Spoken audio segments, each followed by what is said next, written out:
Hello. Watch me unintentionally unplug my mic. Okay, looks good. Hi, how's it going? I don't like where it's sitting, which is definitely going to unplug it. No? No? We're good? Okay, we're good.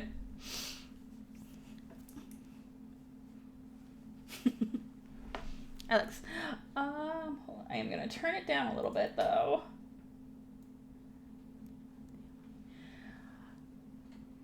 Happy Tuesday. Happy Mardi Gras. Hope you had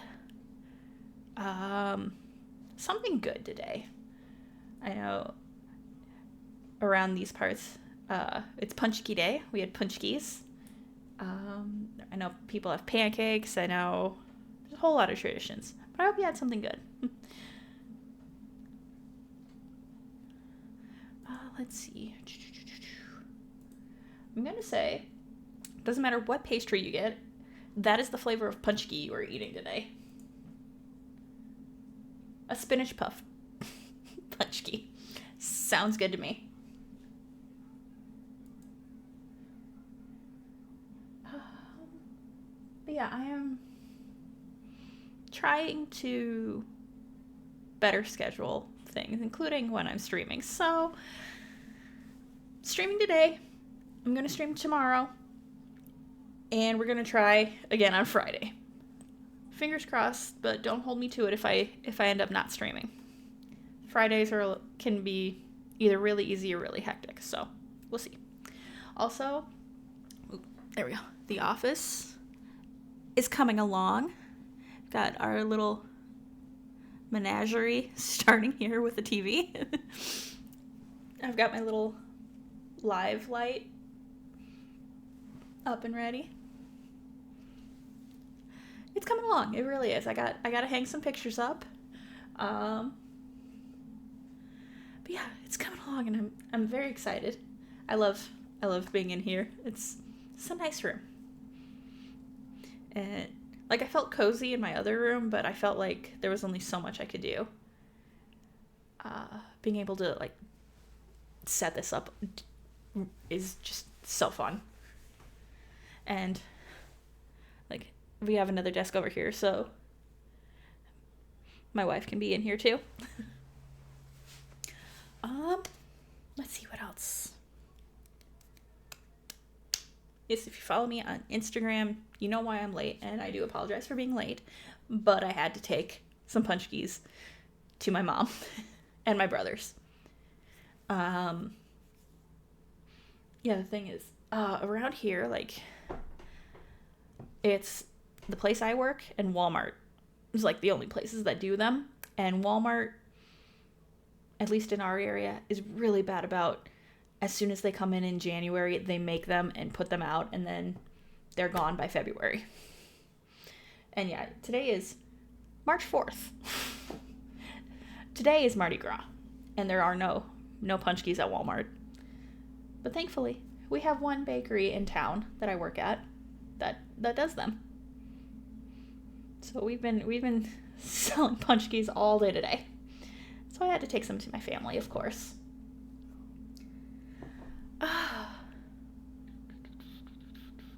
Yes, we are back in Beacon Pines. I'm so excited. We left off. We found out, once again, none of the adults in this town are trustworthy. You can't trust a single one of them. There's some weird stuff going on with perennial harvest, and yeah, the frozen town that we ended up in a couple times, that's the real town. And I have my theories, because I think, I remember Luca telling Beck, I think it was, that after the foul harvest, perennial harvest moved everyone in town out to into a hotel for a week while they decontaminated the groundwater. I think that's when they moved everyone in town into the fake town. That has not been confirmed yet, but that is my running theory at the moment. And I'm so excited to get into it. So let's go ahead and do that.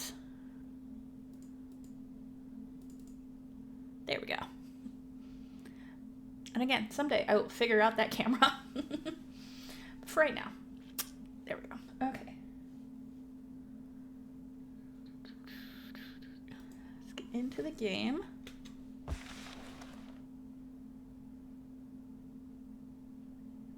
Chapter 6. Okay, here we go.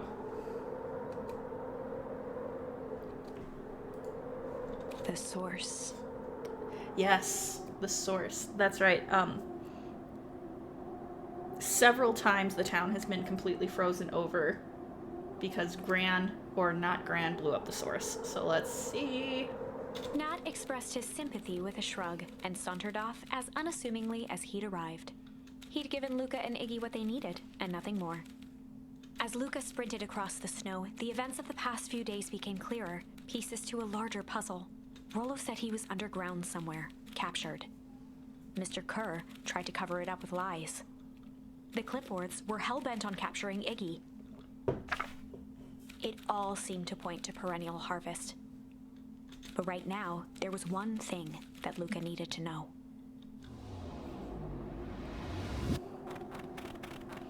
Luca stopped dead in his tracks. The tree was gone, uprooted and moved, leaving a raw gash in the earth. He dropped to his knees and dug wildly at the cold snow. His numb hands hit something hard. A headstone. Oh god. Oh god, what is it? What is it? Also, if there's any issues with volume, please let me know. I was playing around with settings, so I'm hoping that it translates okay. Whose headstone? A whisper escaped Luca's lips. Oh god, whose headstone is this? You're here. All this time I thought I was visiting you. Oh, is this Dad? But you've been here, alone, in the snow.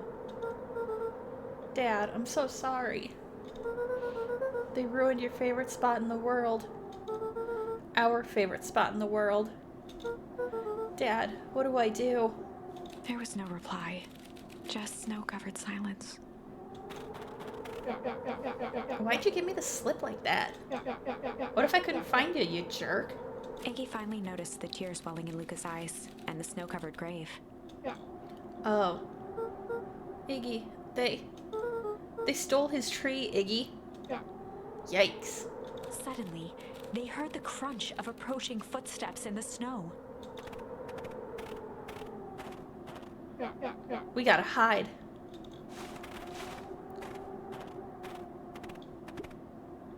$259K. Fall off distance still good. Dude, did you hear me? I said 259. Sorry. You ever think about what we did here? We saved a whole town of people. Doesn't feel like it sometimes. What about everything we left behind? That's the grave of someone with a family. The people who love them will never know the truth. The truth is overrated. He bent down to scoop up a snowball and lobbed it playfully. Hey! Don't be such a downer, dude. We took this job to change the world. Yeah. Come on. It's almost lunchtime. What is that? Weirdo is right. What was that walk?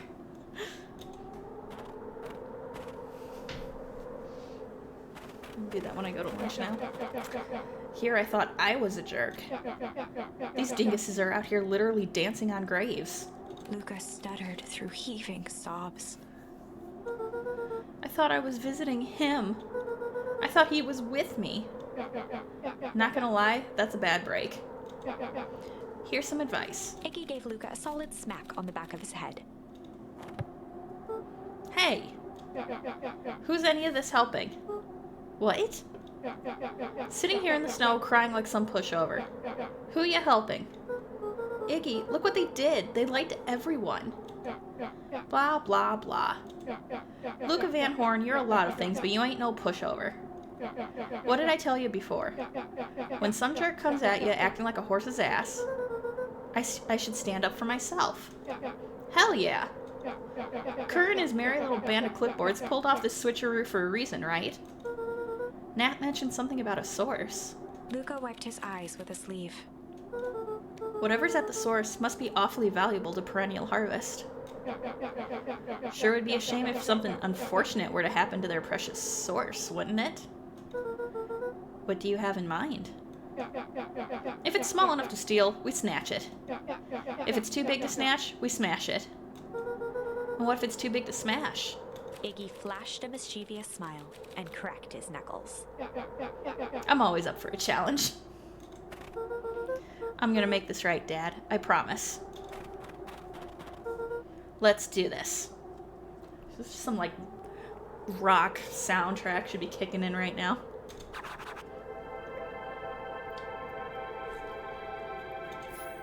Okay, let's go. I don't think we can go any other way. It can get awful cold out there in those woods, Luca. Probably best you two stay put and conserve your energy. Help's on the way. Where's Rollo? Where's my mom? Did you kill her? Oh, heavens no. Do I seem like a killer to you? He had somebody else kill her, I'm sure. Iggy and Luca shared a skeptical look. Well, do I? Aw, shucks. Now that hurts my feelings. Screw that guy. Okay. Guess we go this way.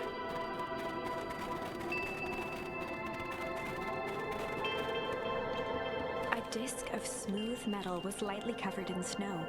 Two faint seams were visible along the surface. A manhole cover? If it is, I've never seen one like it. That's one of the tubes back to the fake town.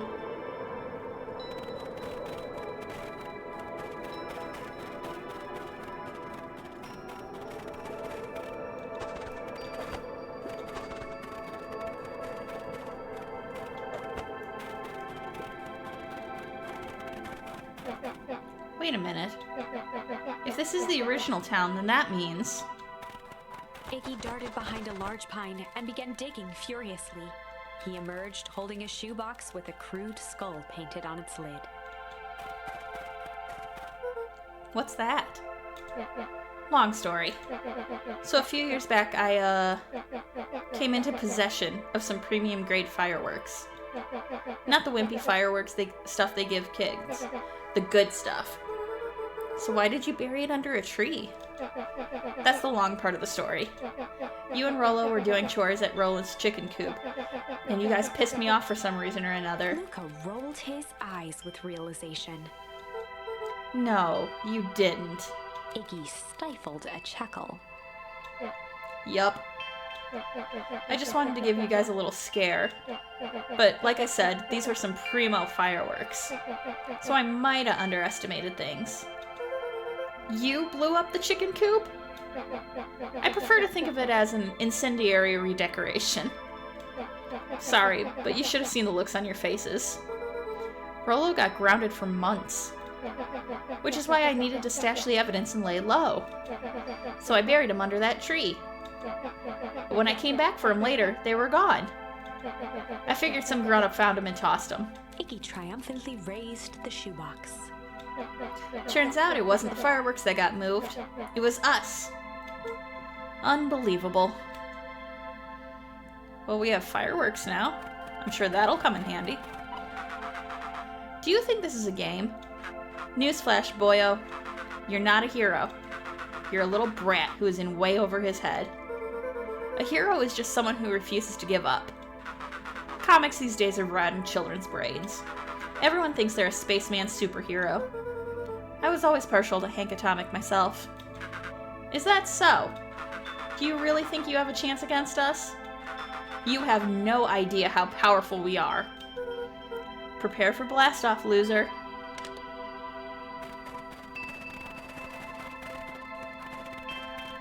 Just looking around, seeing what I can do. The pig's gone.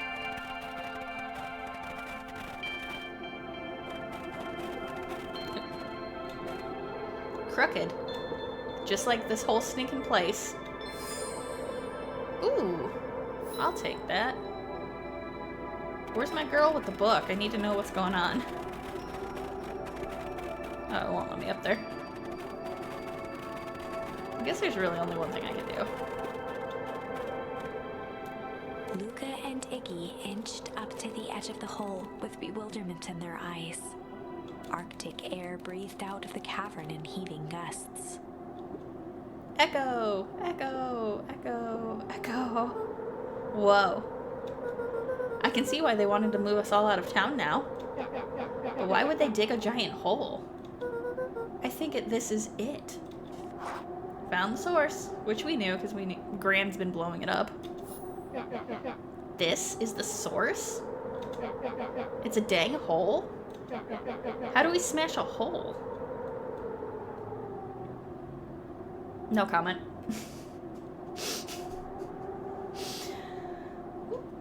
What was that? Uh-oh. Oh, it's much more than that, my annoying little friend. Kerr. Where's Rollo? I wasn't lying before. He's safe. Well, safer than you two, at least. Drat, that's cold. You just had to drag me all the way out here, didn't you? Mr. Kerr gazed down the abyss in contemplation. It really is something, isn't it? What did you do to our town? What is all of this? Well, that's a doozy of a question. This is the source, where they collect the unrefined, Kerr scratched the back of his head. Honestly, boys, I don't understand any of this well enough to explain it. Fact of the matter is, I'm not paid to know. What do you mean you don't know? Ain't you in charge? Oh, heavens no. My role is merely to flash a winning smile and manage various complications. Complications like us? You are a smart boy. His face contorted into a saccharine grin. It really is nothing personal. Some people are destined to strive for greatness, and others are simply obstacles along the way. Seems like you are destined to be a creepy lackey. The point is that we all play our part in life. Mine just happened to be a lead in the role of a lifetime. And you happen to be extras, ready for your curtain call. We aren't giving up without a fight. Your smile's not going to be so winning after we're done with you. Now, boys, there's no need for melodrama. It makes even a professional such as myself embarrassed for you. Let's change the mood a bit. Kerr snapped his fingers. Scene change. Oh god. There. That's better. Deal with them. Iggy turned to Luca with a sly glance. Why are you smirking? Because I have a box full of fireworks and you don't. Oh, this is not going to be good. Iggy, what are you doing? Iggy waved the box into the air, threatening to drop it down the hole. Stop. Let's not do something regrettable. Joke's on you. Regret is one of my specialties. Out of curiosity, what would happen if I threw these in your precious hole? Nothing. Nothing at all. You're a terrible liar. I'll have you know, I'm an exceptional liar. Bup, that's far enough. Iggy plucked a single bottle rocket from the box and held it up with reverence. Stop, you fool. Ooh, he's getting nervous. I don't know if my picture's in the way, but yeah, he's got a little sweat on his brow going on there. You can see, okay, a tiny bit of it. Call off your goons. After a long pause, Mr. Kerr flung up his hand with frustration. Very well. You can all head back for the night. It's been a long day. I'll handle these two from here. Clipboard's walking backwards. Mr. Kerr sighed into the frigid air. It's just us now, Iggy. You can put that down. What, like this? With a nonchalant flick, Iggy tossed the firework into the hole. Oh. Oh god. Oh, he looks terrified. Oh god, oh god. Hold on, let me turn off my camera. There we go. He looks petrified.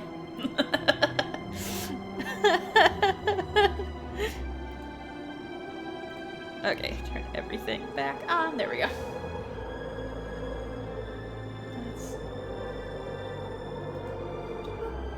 Whoa.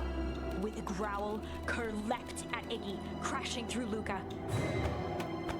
Oh no! Iggy tried to twist away, but in the struggle they both tumbled over the side. Okay, we're definitely gonna go back because he blew up the source just like Gran did, and we're not losing Iggy. I refuse.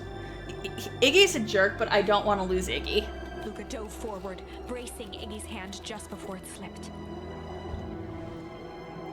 His grip was made precarious by the cold, wet snow. He could see Kerr further down, clinging to Iggy's coat. You reckless child, what have you done? Luca, listen to me. Hold on tight and use the walkie-talkie to call them back. How, what channel do I use? It doesn't make a damn difference, they're always listening. If you do that, the clipboards will just haul us up and snag us both. The only way you get out of this is if Kerr's out of the picture. Just let go and save yourself. If he lets go, we both die. I don't want to die, but seeing the look on your face almost makes it worth it. Mr. Kerr, you've had a long life. Why don't you actually do something selfless and just let go? Mr. Kerr gasped with insult. Long life? I'll have you know, I can still play 25. You should have heard me. You should have heard me sing the part of Phileas Young. With a wild look in his eye, Mr. Kerr began to hum a proud melody. Dum dum. Proppity dum dum. Wow, can you believe this guy? Luca's hand began to cramp. His voice began to crack. Kerr, just let go. No can do. If you want to save your friend, you'll have to save me too. Luca, look at me. It's okay. Luca felt Iggy loosen his grasp. Oh, Iggy. We'll save you in another timeline. You aren't going to kill your friend like that, are you? Every muscle in Luca's body burned. I'm not his friend. Yes, you are. Nah, I'm just a no-good bully. Like you, Kerr. Iggy, no! Luca felt his hand slipping. And I told you what you need to do with bullies. I can't. It's your only way out of this mess.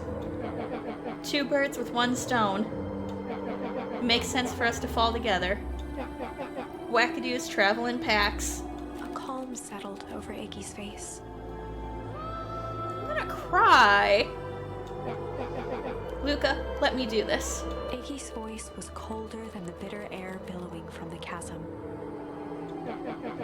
Let me do the right thing for once.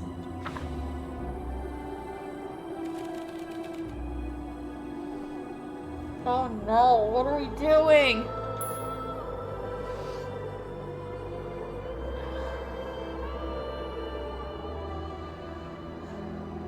I don't know what to do.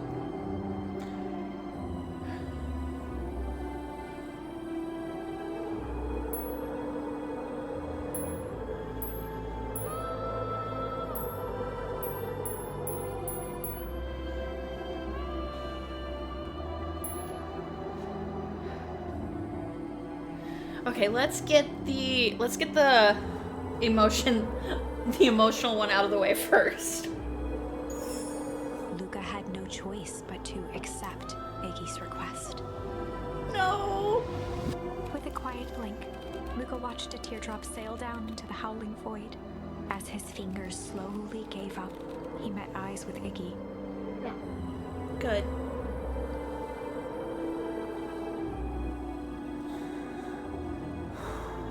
The two silhouettes were swallowed by darkness.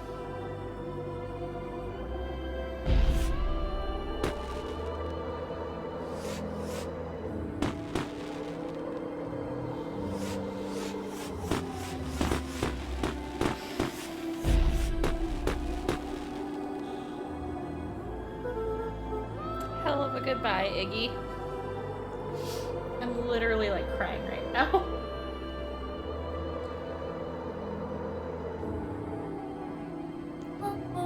Luca, you should really step back. What? Quickly.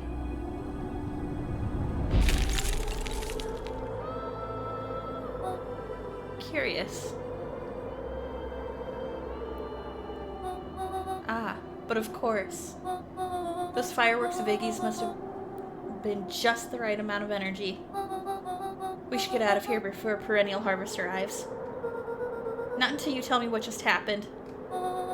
Your friend's sacrifice just saved this town. For a little while, anyway. How? Tempest liquamine is a peculiar substance. It can change the relationship between matter and time itself. But doing so requires unfathomable energy. In a closed system, that energy can only come from its surroundings. The useful side product of this property being, by adding precisely the correct amount of energy to it, one can create a cryogenic cascade. So the gunk makes things cold and the fireworks made the whole freeze over? That's one way of putting it, yes. As dumb luck would have it, the fireworks weren't strong enough to generate a runaway reaction, like Gran was doing in the other timelines. I shudder to think what would have happened in that case. Well, we know.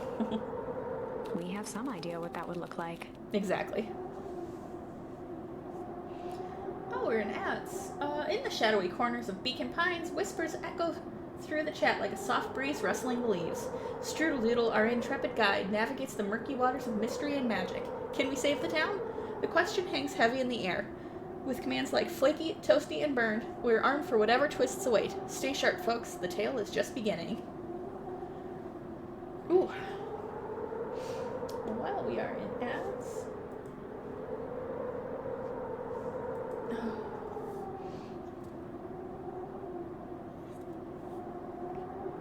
Oh. Okay.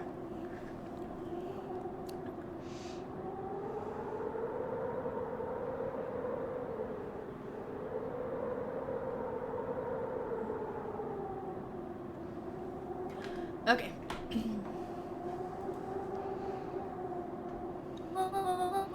It will take them a good while to safely break through and access the source again. If you know all of this stuff, why haven't you been helping? I have been, in my way. Each one of us has our role to play. Iggy's role, it turns out, was to buy us precious time. Mine has been to observe and wait. Wait for what? You. Me? Why? What's my role? A fierce twinkle flashed in Nat's eyes.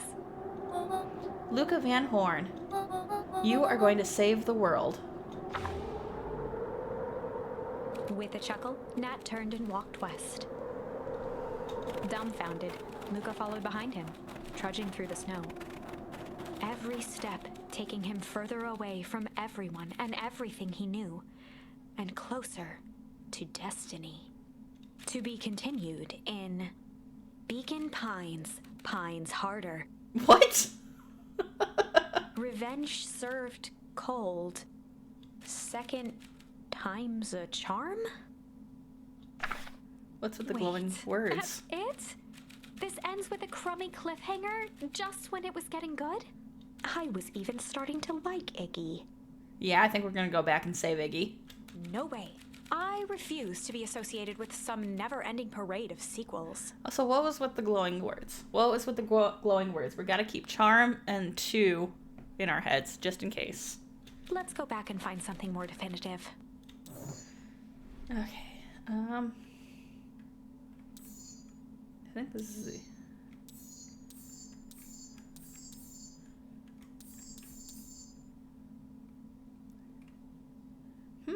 Interesting there.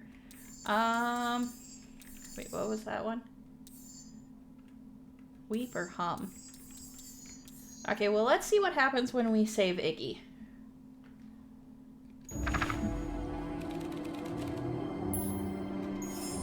Luca had no choice but to refuse Iggy's request. He tightened his grip and reached for the walkie-talkie in his pocket. A wild delight crept onto Mr. Kerr's face. That's evil.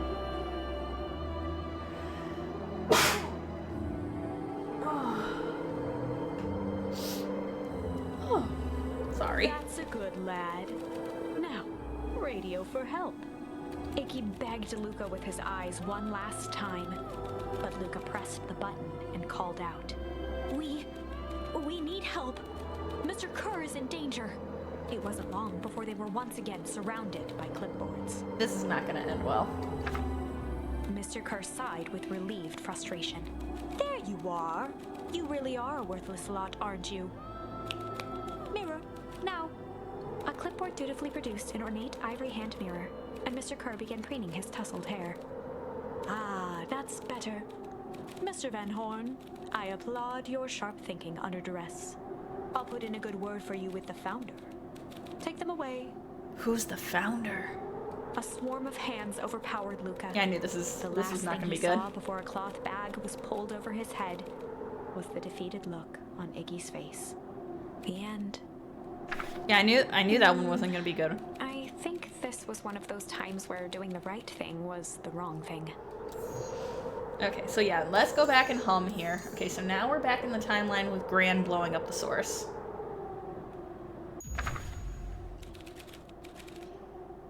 Okay. And in the stillness, he began to hum. After the death of his father, Luca had trouble sleeping.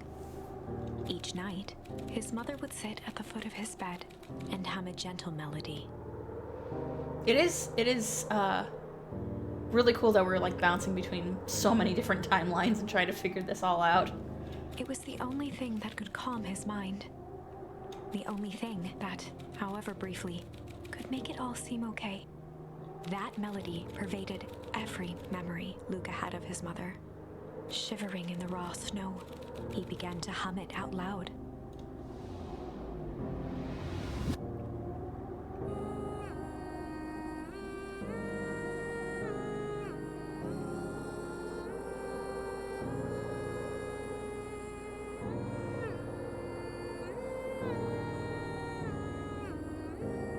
It's a sweet little melody. I like it. Gran lowered the torch, listening closely. As recognition slowly set in, her heart sank. Those countless nights of consolation, the incomparable loss they shared together. She let the torch fall to the snow and sizzle out. A few steps toward Luca was all she could bear before dropping to the snow herself. Through a flood of tears, she began to hum along, note for note.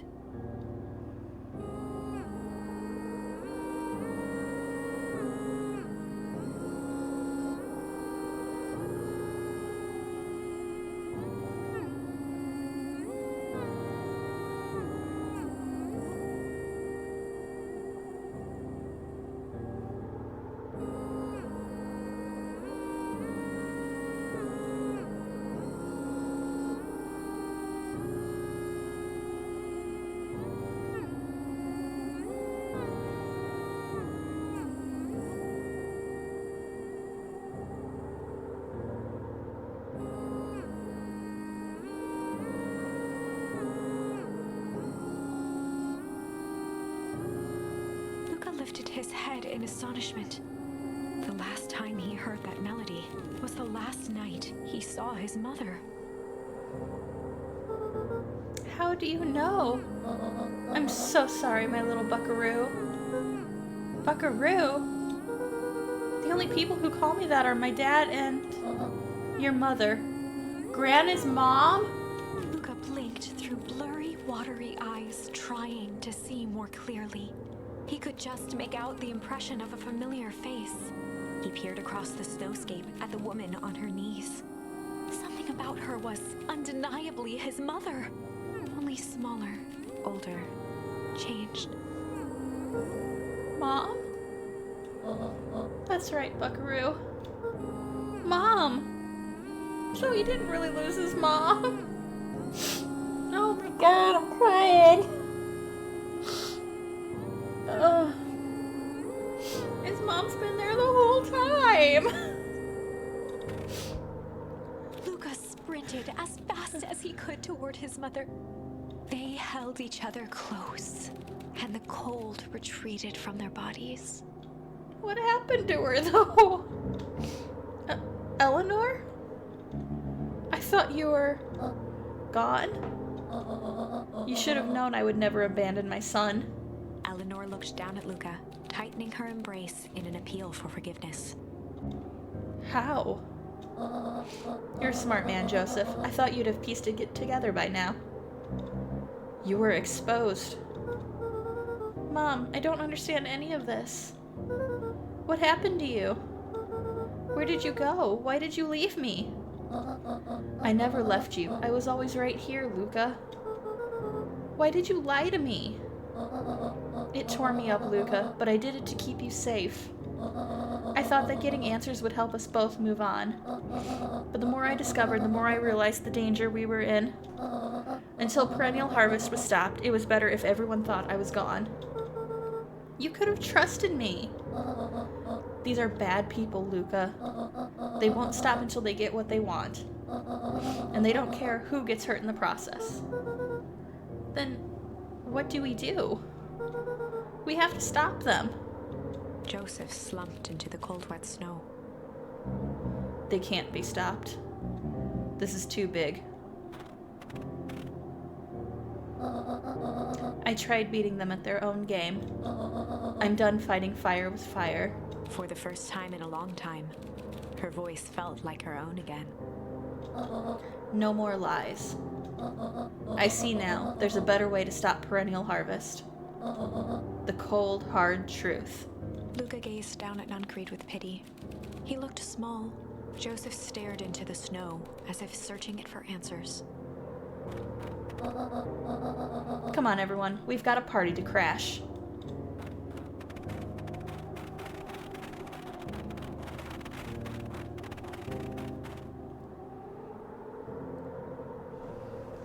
This game got so emotional tonight. You don't understand. He always wins. Oh, the founder? Chapter 9. The Devil You Know. 7 months ago, Eleanor Van Horn crept down the maze of sterile hallways under perennial harvest. I love a good backstory. Let's go. She stopped in front of the large steel door marked Deep Engineering.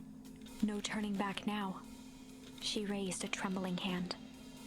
The stolen keycard worked as promised, and the door buzzed open with mechanical efficiency. She was immediately hit with the smell of disinfectant. It was some sort of laboratory. In one corner was a desk covered in papers. Across the room stood a tall metal pod with hoses protruding from its base. She rushed to the desk and began shifting through the piles of papers. They were experiment reports on something called Tempus liquamen. There were dozens of them, every one stamped failed. Eleanor heard the sharp echo of footsteps approaching. She was out of time.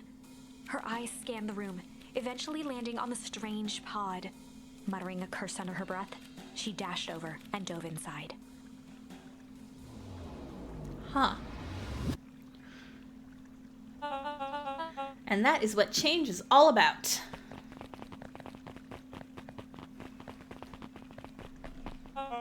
Grabbing the future by the scruff of the neck and making things happen. Change is a choice. I am tickled pink that we will all be making that choice together. How great is that? This man is a liar. Excuse me? I will not. This town has a dangerous secret and perennial harvest only exists to keep it hidden. Nonsense. They picked up the whole damn town and moved it right under our noses. You're not making any sense, dear. Mr. Kerr addressed the crowd with a sarcastic tone. Imagine such a thing. It's absurd and just plain impossible. They promised they could fix the foul harvest. They told us they would clean this place up. We just had to leave town for a few days. Called it. But while they had us evacuated, Mrs. Hartford, I'm afraid I'm going to have to ask you to. You're afraid of a lot of things, aren't you? You sniveling little worm. This is growing tiresome. A little help, please. Don't you all see? This festival is a sham. An excuse to have the whole town gather in one place. They're planning something awful. I don't know what, but these people are wicked. Don't listen to her. She has absolutely no proof. I am the proof. I'm Eleanor Van Horn. Whispers filtered through the crowd. Well, aren't you just sneaky as the dickens? We all knew Valentine's fertilizer was too good to be true. And now this whole town is paying the price. Ladies and gentlemen, I am so sorry about this disruption. My associates will take care of this obviously disturbed woman somewhere comfortable, so that she can get the help she needs. She's not the one who's disturbed. You two-timing clown. You all know there's something wrong with this town. It was just easier to look the other way. The truth is... Oh, hi, Caitlin. How are you? Welcome in. Oh, you got a derby pie. And today I'm making all of the pastries punchkis. So it's a derby pie punchki.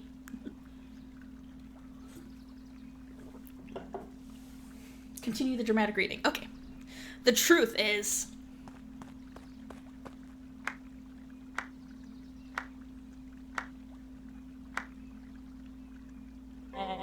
That's quite enough, Mr. Nuncreed. Torment dragged on Joseph Nuncreed's face. Yes, sir. Take them away. No, I want them to see this. Ah, the ever-tempestuous Eleanor Van Horn. You've been quite the thorn in my side. Oh, is this the founder? And why? And who? Who are you, kid? Like a weed that's burrowed in where it doesn't belong. I must confess, you look dreadful. He paused for a moment, plucking a piece of fuzz from his sweater and discarding it to the ground. Consider yourself in rare company. You've managed to pull one over on me. It won't happen again. I knew you had some sort of plan to disrupt our little party. But alas, I expected something a bit more impressive than incoherent rambling. No matter. Your failures are yours to bear. Mr. Kerr. Yes, sir. It's a shame it was cut short, but I thank you for that rousing oratory. I will take it from here. Yes, sir. Of course, sir. You have done quality work for me, William. You can look forward to the recompense we agreed upon. Kerr gave a bow of deference. Founder, you are most gracious. Gasps rippled through the crowd. Thankfully, we can dispense with the formalities from here on out. Solomon pulled a glass vial from his pocket. In one smooth motion, he downed its contents. A triumphant smile grew across Solomon's lips. You can all call me Sharper Valentine! Oh my god! So mom got older and this dude got younger. Hi, lady! Welcome in! You got a Mississippi mud pie punchki. They're all punchkis today. I don't care. Mississippi mud pie sounds really good, though. His body and face began to contort and expand as he disappeared into a belching green mist.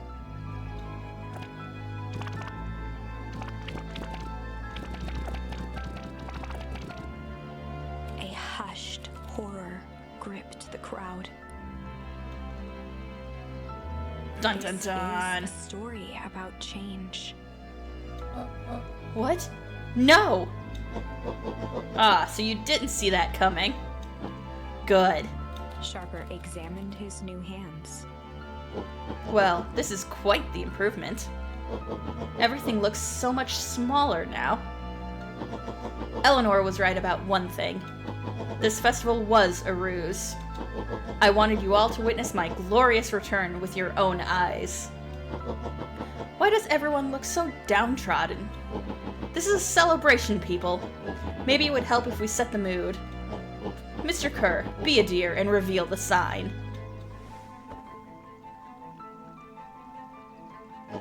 Ha! Wonderful. Sharper choked out a crude squawk of a laugh. Frustrated grumbles sprinkled through the crowd. Sharper, you malicious bastard. Malice. Oh, we still got more choices to make. Awesome. I'm glad you're back so I can tell you to your face. You destroyed this town. We ain't gonna let you get away with it again. Sorry, this is not the time for audience participation. Some assistance, Mr. Kerr. William Kerr gave a subtle nod to the clipboards. You coward. Does anyone else have something to contribute?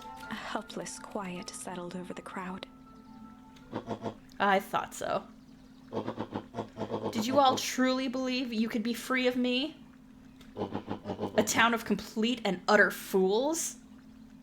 Ooh, lady, you're 87% flaky, 7% golden brown, and 67% burned. Oh no.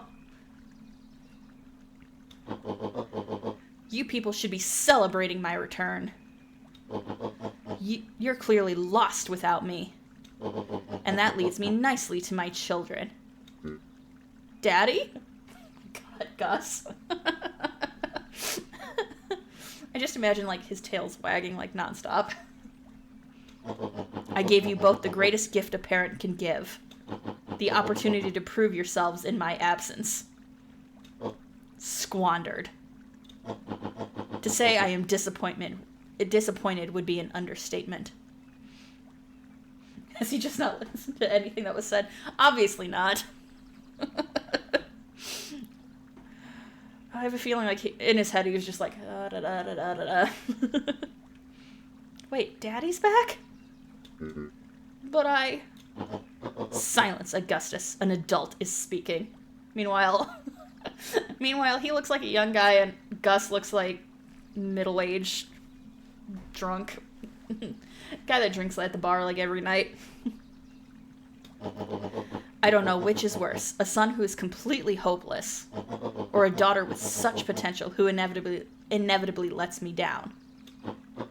Eris, you fail me with admirable consistency. Thankfully, I was counting on it this time. Father, I have been wasting time, my dear. What have you accomplished? I was focused on cementing our legacy. Legacy? Who needs a legacy when you can just live forever? But what about... It's all right, kiddo. I'm afraid you suffer from a complete lack of imagination. There's just no helping it. Now then, where is Joseph? You didn't take the opportunity to slip off, did you? Ah, there he is. Everyone should give him a hand. None of this would have been possible without Joseph. I think you've said enough. Nonsense. The people deserve to know how helpful and loyal you've been. I only did what I did because he left me no choice. You always had a choice, Joseph. You were simply too weak to take it. No matter. Cheer up. You are about to be rich beyond your wildest dreams. You should follow Mr. Kerr's example. When I found him, he was in a sorrier state than any of you. An aging actor, desperate to recapture his youth. He played his part, and soon he'll be able to play the leading man again. Forever, in fact, if he remains loyal. That goes for all of you. Well, those who haven't already frittered away my goodwill. Beacon Pines is mine again. And I am willing to share its spoils in exchange for absolute loyalty. Are you saying William Kerr was never in charge of Perennial Harvest? Ha! You think that puffed-up blatherskite could have accomplished all of this? Dawn, I suppose it's time for your big exclusive. Sharper addressed the crowd with indignant pride. He'd planned this moment for so long that now, at the deed's fruition, it almost felt frivolous. You see, I needed a figurehead to hold things down while I orchestrated my return. Someone to misdirect, lie, and bilk this town for a spell. So I invented William Kerr. Take your bow. You've earned it. Mr. Kerr flourished a preposterously elaborate bow. Patrick C. Montesquieu, thespian extraordinaire, at your service. Founder, I just want to thank you again for this opportunity. It truly was the role of a lifetime. Wait. So this Bill Kerr was a patsy the whole time? Now that your secret is out in the open, what's to stop this town from rising up against you? Oh, that's the delicious part. Fear. Thanks to our clipboards, I know what each and every person in this town fears most, because everyone was answering those goddamn surveys they kept asking. Don't ever answer a survey! And I will make those fears manifest for anyone who steps out of line. The choice is simple. I'm not afraid of you. Ha, the young hero. I've kept a keen eye on you, boy. You and your friends made a habit of disrupting my plans. What a pity. If things would have gone a bit differently, you might have had your moment of triumph. But that's fate for you. You can't do this. Oh, but I can. I have won. Never underestimate what a great man can do, given time. And now, time is my plaything. Perhaps the most expensive thing I've ever bought. But well worth it. Ha! Sharper coughed up one final laugh and cracked his knuckles. Enough chit-chat. Let's get to work, shall we? And so, Sharper set about remaking the town in his own image. The fertilizer factory soon reopened for business. Sales rose steadily as more and more farmers across the countryside began to swear by its miraculous properties. Okay, so where are we gonna go back? Because I know we gotta go back at some point. Beacon Pines became famous. A secretive town that, for the right price, shared its gifts with all. Gifts that became more and more necessary in a world where winters grew longer and longer. The end. This is wrong, but things are becoming clearer now. You can feel it, right? We can't let Sharper win. He might just be the key to this whole thing. Let's see. Okay.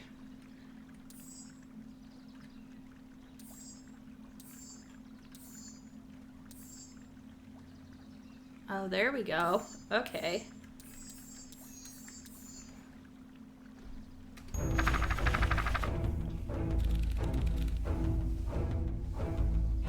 I think the last time we were here, I haven't been in this one for a while. I think this one was when Nuncreed threw him in the telephone booth and shot him down to where the guys in the yellow hazmat suits were waiting to get him. There was a malice lurking behind those eyes. Like a trap ready to spring. Luca felt the weight of Nuncreed's hand on his shoulder. Something wasn't right. He didn't know why, but something was telling Luca to get out of there. Run, Luca, run! I just want this all to be over. Of course, I'm sure it will all work out soon enough. I should get going. I told Roxy I'd check Rollo at the treehouse. Luca twisted free of Nuncreed's grasp. Of course. Luca, you know your dad and I were good friends back in the day. You can come to me with anything. Anything at all. Yep, we're running away now. Goodbye.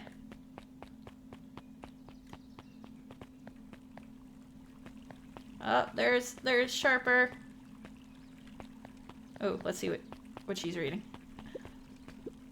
He looked down and muttered in a gruff voice. Mama always told me my problems would look smaller once I grew up, but my problems always seemed to grow right along with me. Heavens, I sense big trouble ahead. Oh no. I don't like that. Okay, let's talk to these idiots. These festival decorations are a bit humdrum.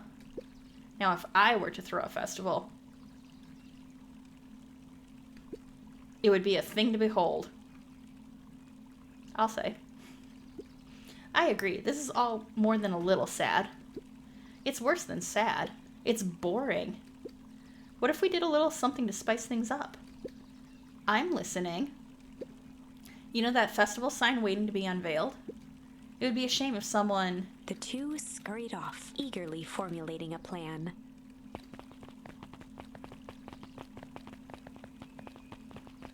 I love going back because now I know, like, you can't trust that guy.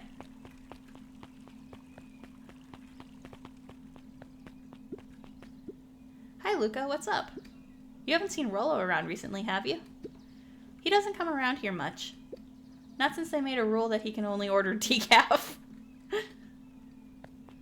Oh, Rollo.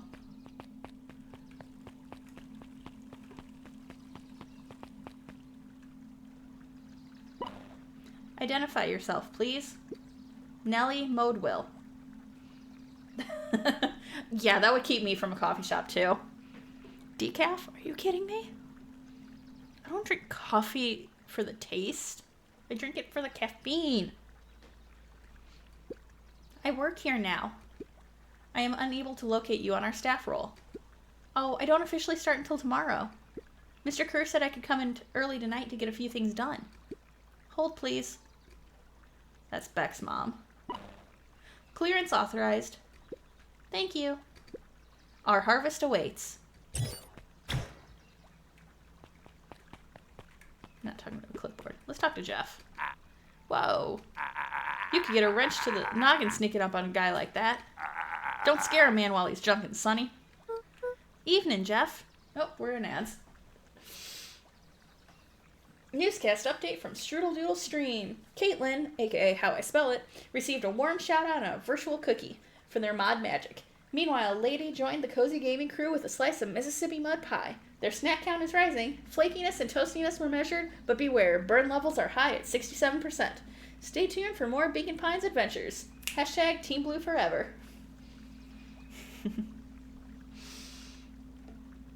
Oh. Stretch. Pet a cat.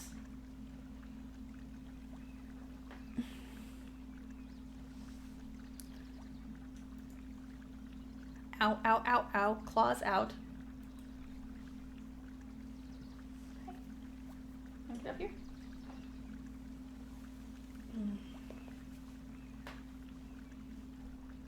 Hi.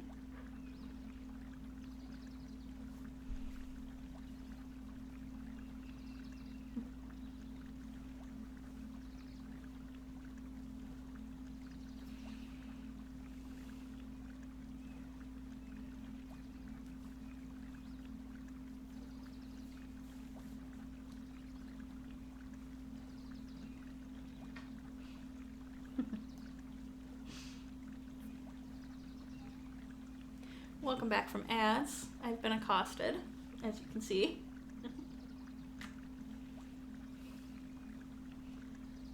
Thankfully this game does not require me to move around a whole bunch.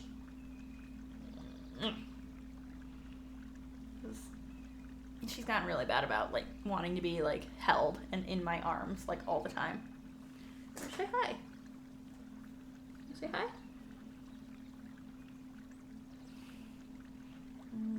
Okay. Anyway, evening, Jeff.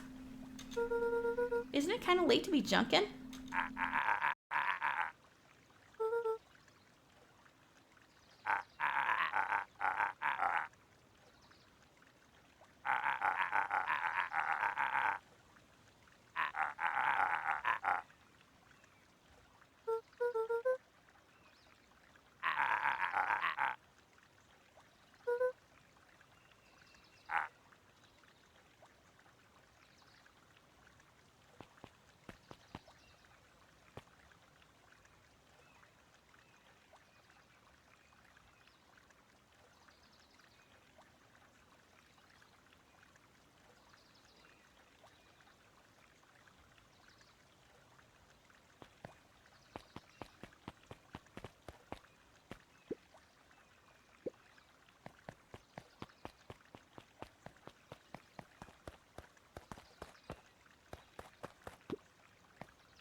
he aired a long holler into the woods.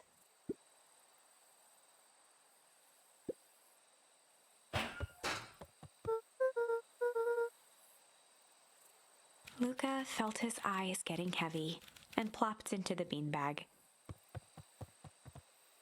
He conceded to its lumpy embrace.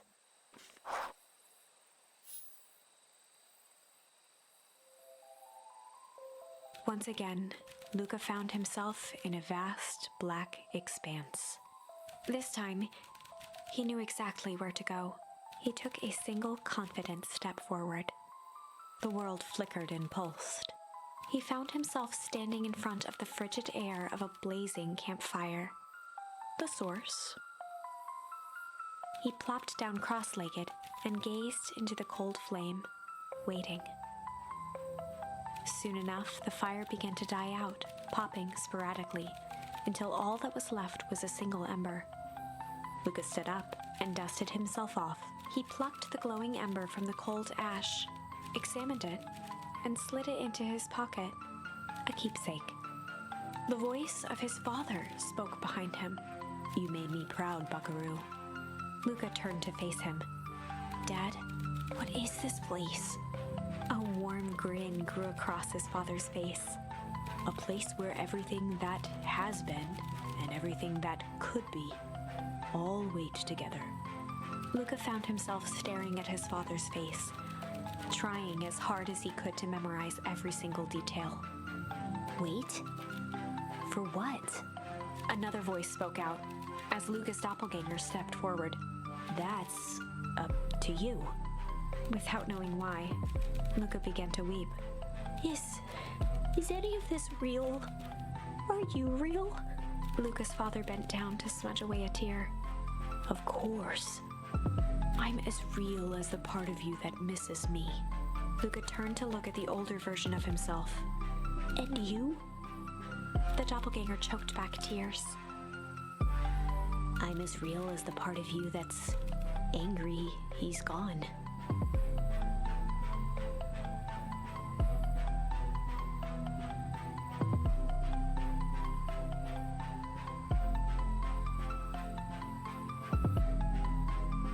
Does that make sense? Through his tears, Luca laughed. "I think so." His father pulled him in for an embrace. "Time to go, Buckaroo." Luca was startled from his dream by a banging on the floor. A commanding voice rumbled from below. Just as Luca sprang to lock the entry hatch, the door knocked open. Chapter 5.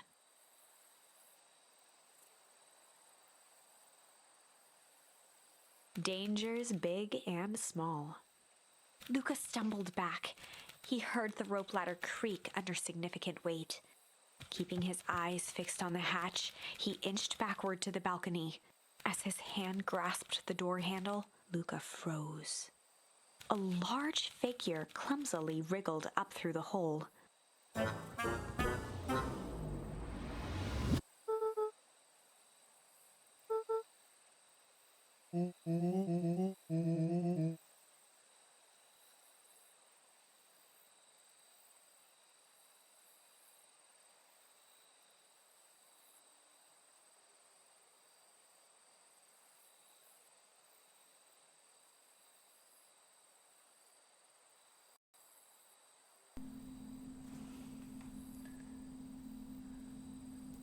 Am I good now? I moved this whole thing all around when I first started the stream. Did not do a single thing. Just sitting here, it fell out. Anyway. Oh no, they aged up Rolo. God damn it.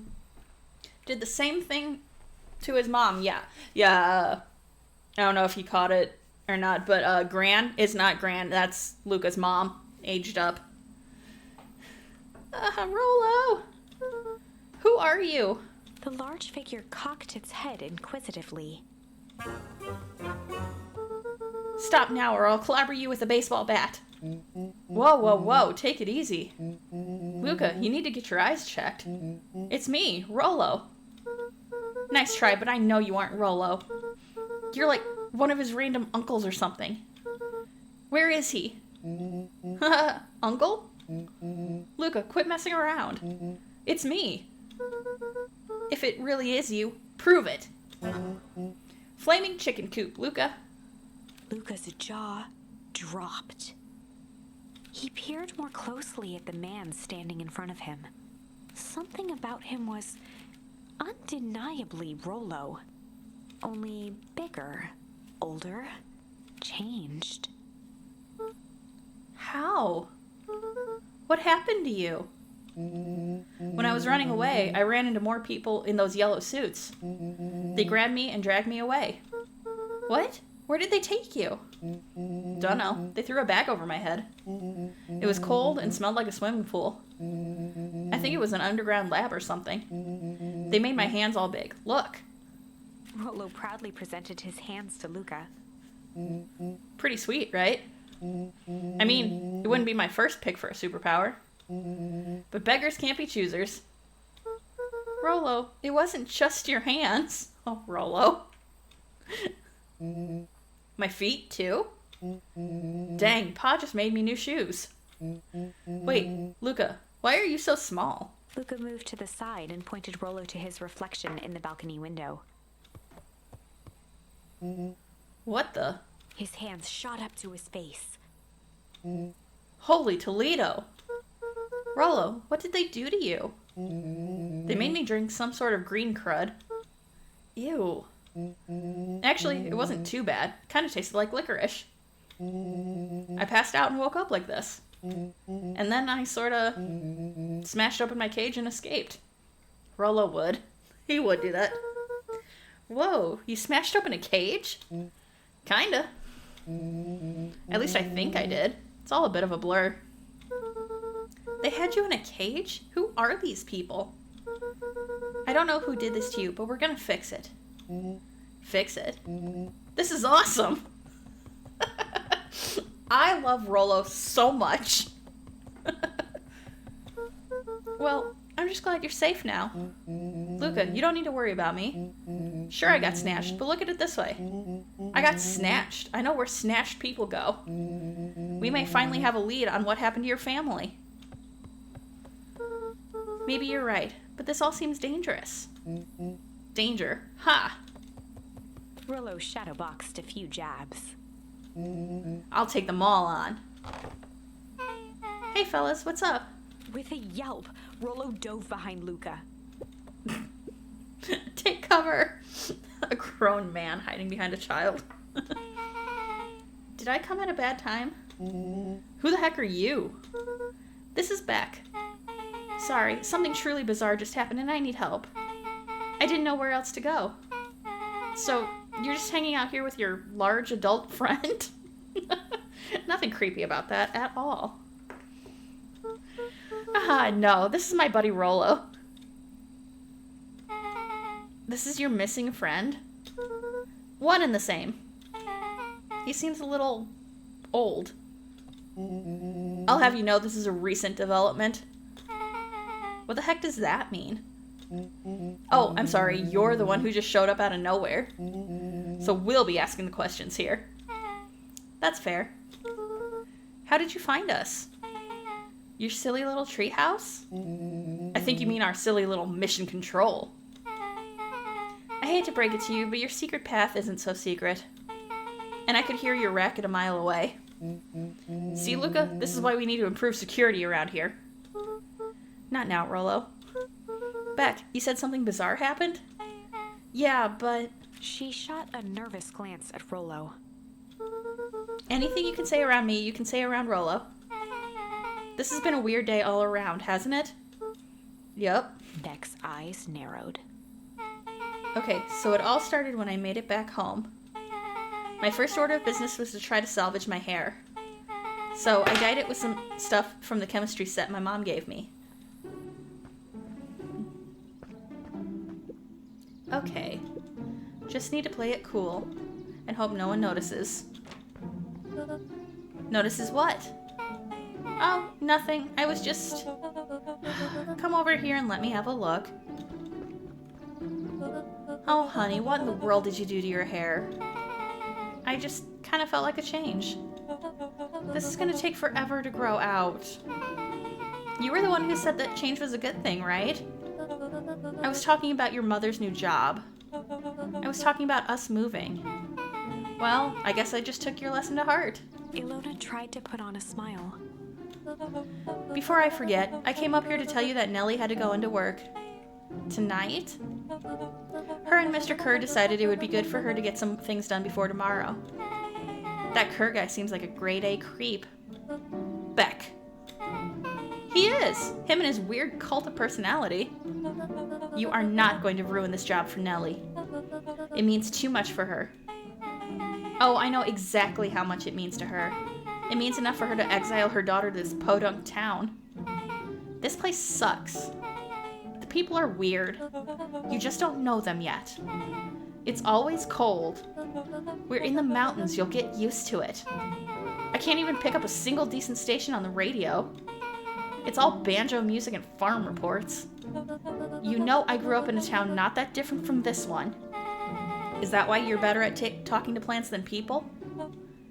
Okay. So here's what we're gonna do. First of all, you're grounded. What? In the morning, I'll have Nellie come and see what we can do about fixing your hair. You need to look presentable for the festival. But not another peep. She sighed, and after a moment, looked down at Beck sympathetically. I know moving is hard, honey, but that doesn't mean you have to make yourself miserable all the time. Other people seem to have that covered for me. Oh, and if you decide to rebel by dyeing your hair more... She flashed a sly grin and tousled Beck's hair. I'll just shave it off for you. Think of how rebellious you'll look then. Very funny. Thank you. Good night, sweetie. Good night, Mom. Wait. First of all, this town does not suck. Second, you need help because you got grounded? No. I'm sorry you got in trouble. It's my fault your hair got screwed up in the first place. Hi, Carmen, welcome in. You got a chocolate hazelnut Berliner. But we're going to change that to a punchki because it's Mardi Gras. So chocolate hazelnut punchki. How you doing? Don't worry about it. I actually kind of like this look. I do too. I think Beck looks cute like that. Great. Can we get back to the story now? This next part is the important bit. I have this radio I upgraded with my mom, and I was too angry to sleep. So I tried to dial in something worth listening to.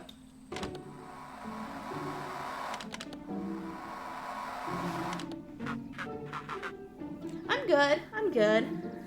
Just hanging out. Mr. Kerr, are you there? Mr. Kerr?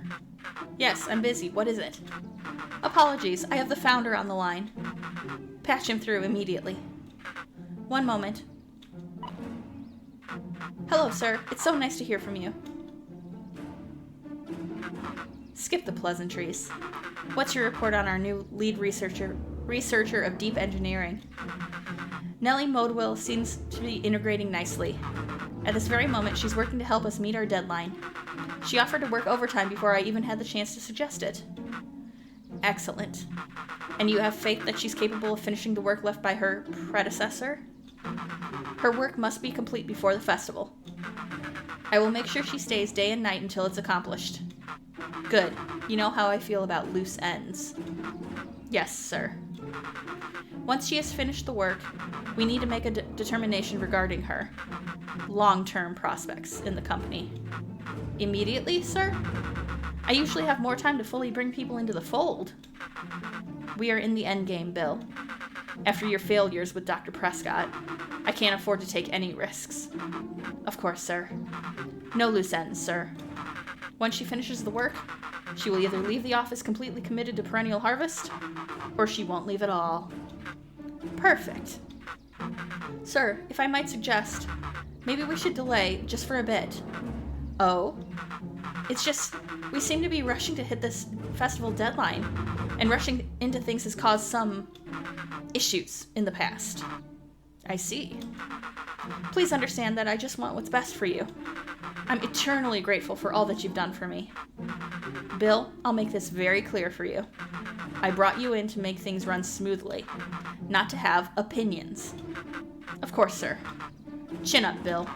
You are only a few days away from having everything you ever dreamed of. Yes, sir. Thank you, sir. Whoa. Yeah. Just so we're clear, when they said loose ends, they were talking about murder, right?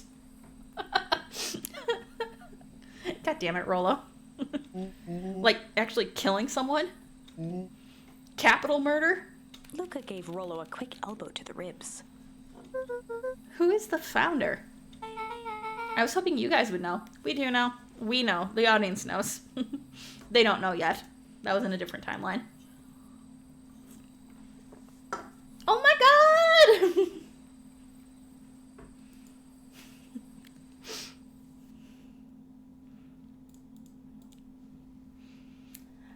Smokey! Hi! Welcome in. How are you? How was your stream? Oh. So if you're not following Smokey, please go follow Smokey. Smokey's the best. Let's see who else. Carmen, hi again. Sandy, hi. Fizzy, hi. Kev, hi.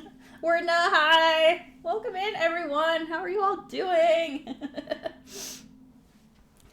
Ooh, Fizzy, you got a caramel apple pie. But it's a punch key today because it's Mardi Gras. So you got a caramel apple punch key.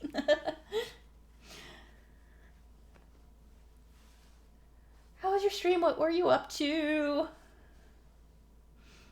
Welcome in. I think most people that were in Smokey's chat know who I am. But hi, I'm Jess. I'm Strudel Doodle. Usually a simmer, but I want to try and finish this creepy story game. I'm playing. See, Sandy, you got a potato and chorizo empanada punch key. Smokey, you got a ham strudel punch key.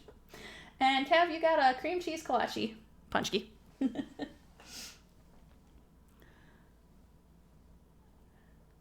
Play Words on Stream, aka totally rigged blam.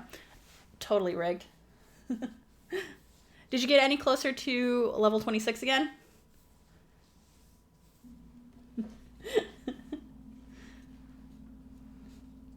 Ooh, word now, you got a frosted chocolate chip Pop-Tart in a punch key. Hope you're all having a wonderful day, and I'm so happy you're here. Smokey and anyone else that came in, if you guys need to go, like, de-stream, go take a break, I completely understand. But thank you for raiding in. I appreciate it so much. But yeah, I'm gonna hop back into my game. So we're trying to figure out what's going on. We're in all sorts of different timelines.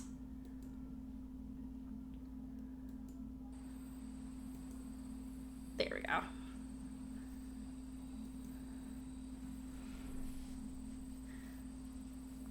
So we figured out that the one kid is not really a kid.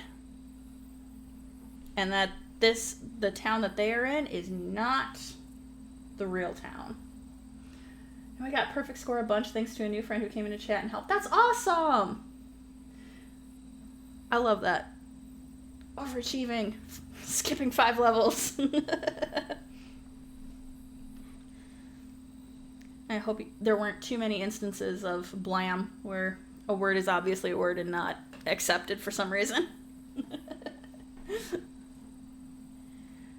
Let's see, where were we? I think they're talking about the founder, who is that kid, but not really a kid. Always. That's what we expect from Words on Stream. Nah, as far as we know, Kerr is the top banana at Perennial Harvest. He sounded scared of this founder guy. So we have an even topper banana in the field. What the hell is my mom caught up in? Has she talked about the job much? Not really. She said she was going to come in and continue the work of someone she respected. Luca, do you think that body at the warehouse was the person Beck's mom came to replace? That would make sense. Beck, it seems like Nellie's predecessor got, loose-ended. I'm getting that impression. Okay, so we need to get your mom out of there before the festival happens. That's 2 days away. Won't she just come home after work? Oh my god, it's still 2 days till the festival. These timelines are, like, getting confusing. So the last few times we've, like, doubled back, it's always been on the festival day. The creep on the radio said they were going to hold her there until then. So if she's not coming out, we gotta go in and get her. Beck flicked a large sheet of paper out of her pocket and slammed it on the floor. Maybe this'll help. You have blueprints? Well, it's really just a welcome map from my mom's PH orientation day. But it shows the layout. Timey-wimey, yep. Big ball of tiny, wibbly-wobbly, timey-wimey stuff. Sure looks like blueprints to me. Look, here's the reception area. There's a big room marked Founder's Office. It even has the exits marked. Guys. We have a deadline. We have an objective. We have blueprints. You realize what this is, right? Rollo started to wiggle with excitement. I think we're heisting. Heist! I love a heist. This is officially a heist. Chapter 6. Heist. The heist. They spent the night's end huddled around that small map, formulating a plan to infiltrate the headquarters of Perennial Harvest. It would be no small feat. A modern facility equipped with all manner of technology, not to mention the swarm of clipboards that would most certainly be scattered throughout. By the time the sun began to peek through the car window used as a makeshift balcony door, all were in agreement. This could just work. The final day before the festival would be used to prepare. They'd need to pull every resource at their disposal, pull every favor with a thread. Even enlist some unsavory characters around town with important tasks only they were suited for. Luckily, there was enough ill will and mistrust toward Perennial Harvest that alliances could be found at a bargain. Luca, Beck, and Rollo rubbed their eyes as they exited the treehouse. They hadn't slept at all that night. There was no time. The festival was to begin in 1 day, and they each had their assignments. Alright, quick recap. Rollo, you're gonna talk to Roxy. Cordially. Without her in Fitz, this whole thing could go bust. Me? Cordial is my middle name. Uh-huh. Also, I don't know how well that's gonna go because Rollo was a little kid and now he's suddenly a fully grown man. And how do you plan to explain your new... He waved vaguely at Rollo's sizable figure. Circumstance. Bah, she'll be so happy I'm alive, she won't even notice. Rollo, she's gonna notice. Beck snorted an involuntary giggle. And Beck, you're sure Alana won't just shut this whole thing down when she hears it? She'll listen. When she understands the danger Nellie is in, the danger we're all in, the plan will make sense. Okay. That leaves me with Jeff, then Iggy. How are you going to persuade them? I'll think of something. They each looked at each other with sleepy confidence and nodded. Well, Godspeed.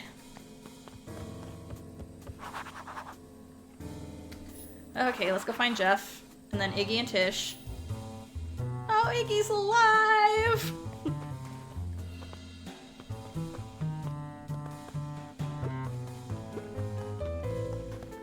No. Oh, that's just...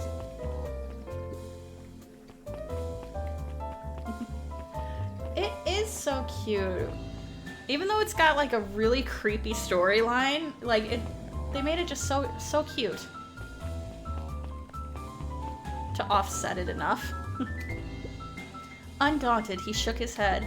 Over? No. Endings are merely a state of mind. This doesn't end until I give up. Wow. I admire the conviction. But can he really pull through? We're about to find out.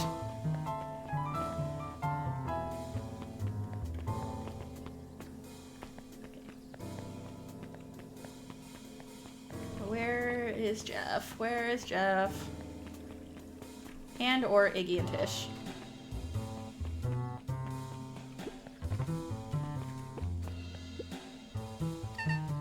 You ever wondered why an agricultural company employs an army of survey takers? The clipboards? They say they're just trying to make us happy. Do they want to make us happy? Or just figure out what makes us happy? Dawn's got it figured out. An important distinction. Don't trust the clipboards. Don't take surveys. Okay, not at the diner.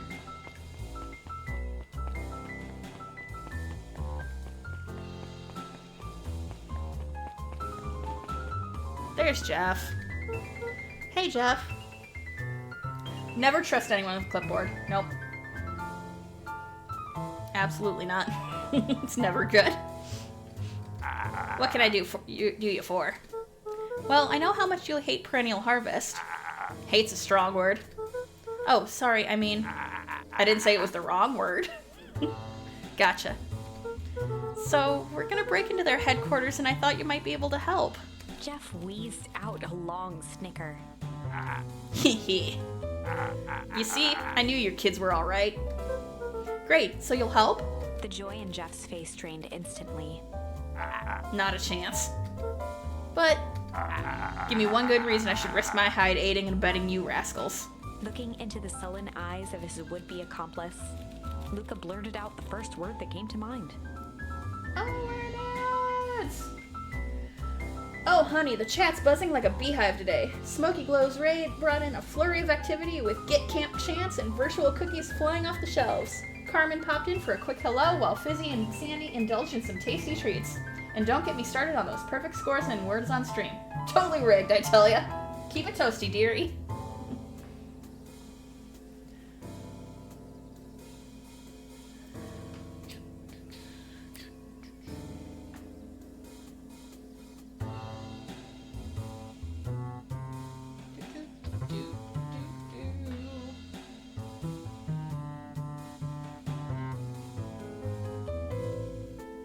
Petting the cat right now. She's sleepy. About 30 more seconds of ads.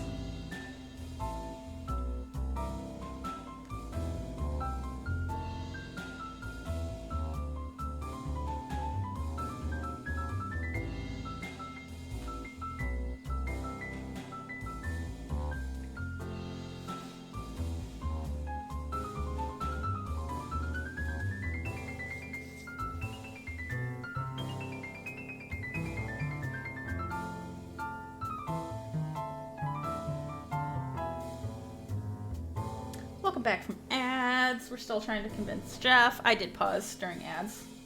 No worries. Oh.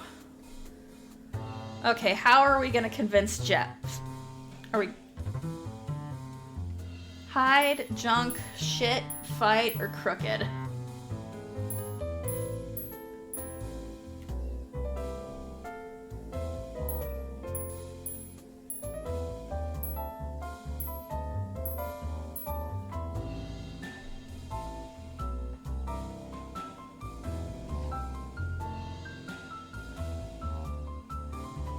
Such a range.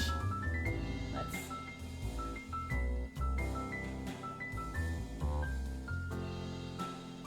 Crooked? Go with crooked.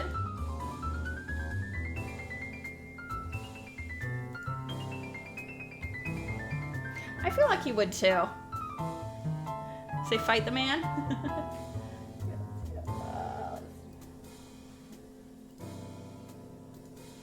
You know what? Pull.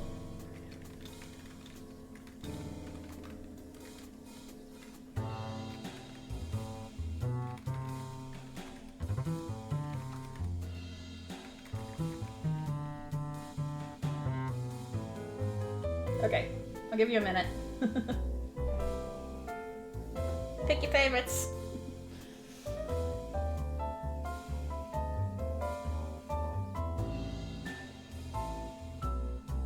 He's old, I'm sure the little fawn would win.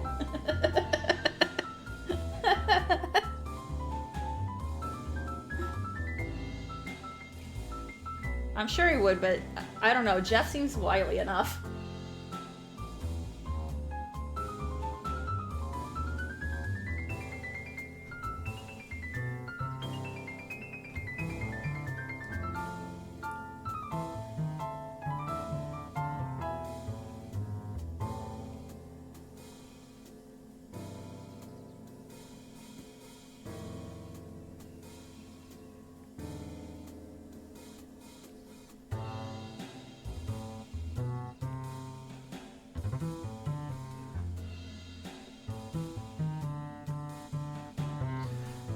Crooked! Child versus elder. Okay, we'll start with Crooked and see what happens. Crooked! Gah, they're all crooks. Like cockroaches. Stamp one out and another comes scurrying along to take its place. Luca wasn't ready to give up so easily. He shouted out again. Okay, now we're gonna try fight. Fight! I've done enough fighting for one lifetime and more than my share of losing. Time's come to hang up the gloves. Oh, I didn't realize we'd be going through all of these options. Okay. Hide, junk, or shit. What's our next option? Shit. Let's go with shit. Shit! Yeah, it's all shit. I still ain't helping. Ain't that some shit? Hee hee.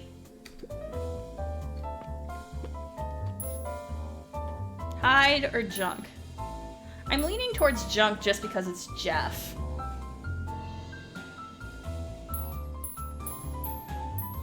Do you want to try hide just to see what happens?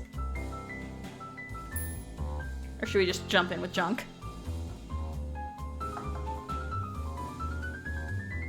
Angel, thank you for the follow. Welcome in. Appreciate you so much. Thank you for the hydrate.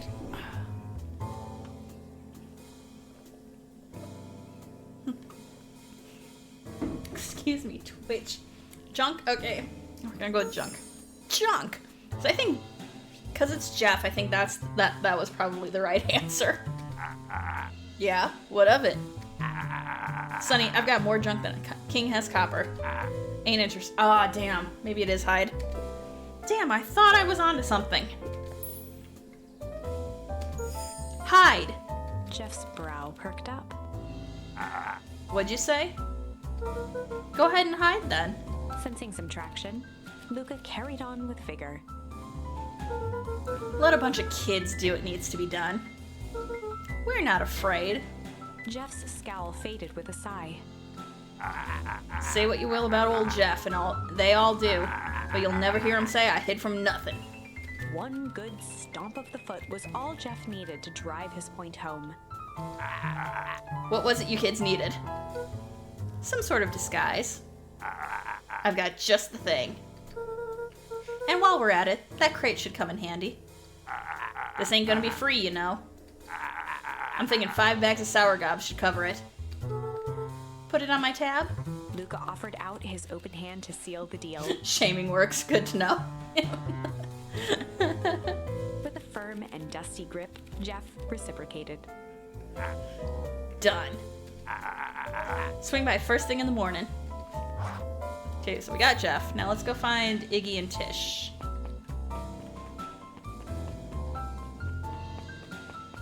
Check this way just to be sure. There they are. Iggy's alive! He died in a previous timeline. Hey Tish, look who it is.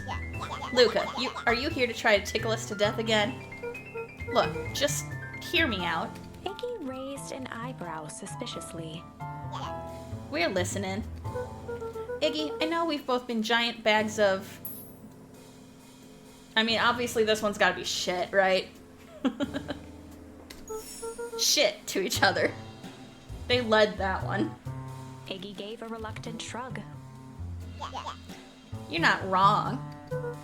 But lately, life has been kinda strange, hard, or crooked.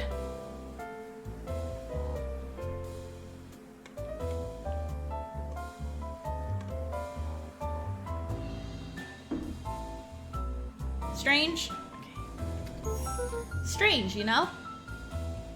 Iggy considered the point. Things have been weird around here.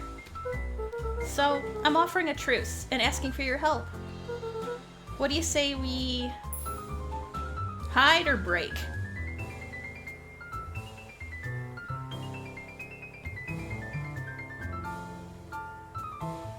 I feel like we're ramping up towards the end because I never get options like this. Those eyes say they want to break. We can break. She wants violence. Violence, we crave the violence. Break our hostilities, at least for now.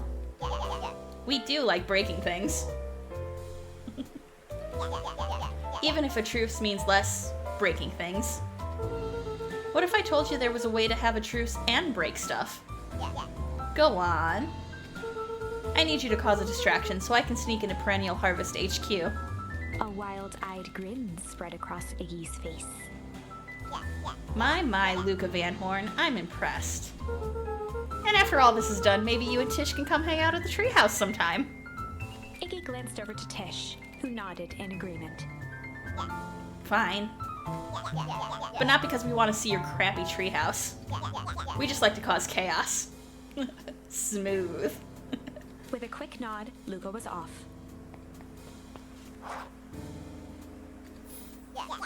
Did you hear that, Tish? Iggy gazed up at Tish with a smile. He invited us to hang out at the treehouse. A single tear ran down Tish's cheek. I never expected this day to come. That is the first thing besides yup that Tish has said this whole game.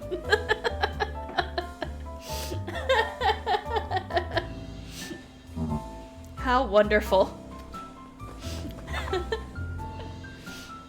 Chapter 7. Into the Hive.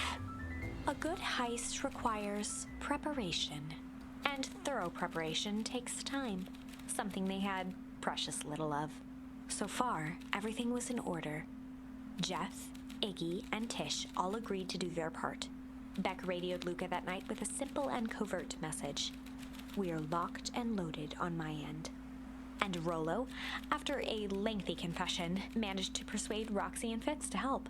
He stowed away in mission control for the night to avoid attracting attention. Rollo, being uniquely suited for the role, would be the first to breach Perennial Harvest. The outfit provided by Jeff wasn't perfect, but a convincing disguise is 10% wardrobe, 90% confidence. Rollo took a few vigorous breaths and shook out his arms. Just stay calm, Rollo. You can do this.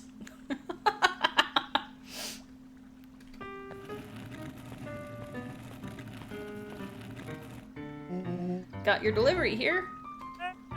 Delivery? I don't have anything in my notes about a delivery. One moment.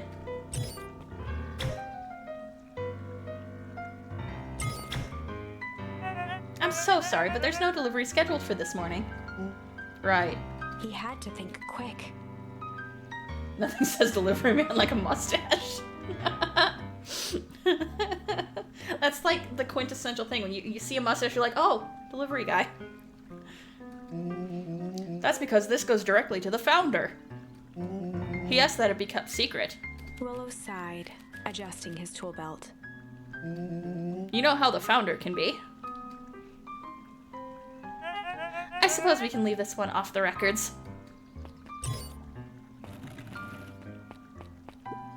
Our harvest awaits and such. With a stroke of his mustache, Rollo proceeded into the Perennial Harvest headquarters. Our harvest awaits.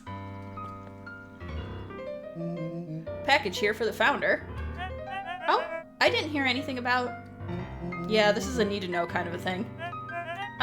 I'll just check. He stammered and flipped through the pages of his clipboard. This goes directly to the founder. I don't have time to fill you in.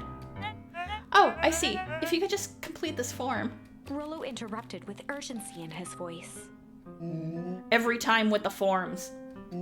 Look, if you want to explain to the founder why I'm late, well, it's your funeral.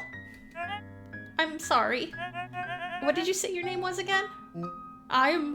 Rollo panicked. Our harvest awaits. Sir? That's a restricted area. Excuse me, sir?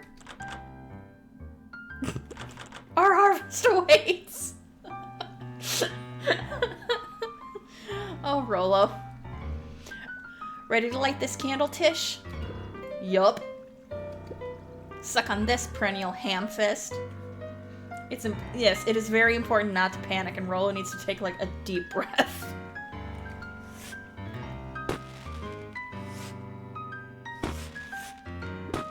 What was that? The distraction was enough for Rollo to regain his confidence. Just open the damn door. I've got a job to do. The clipboard fumbled around in a frenzy. I should check on that noise. Oh, come on. Just buzz me in already. Okay.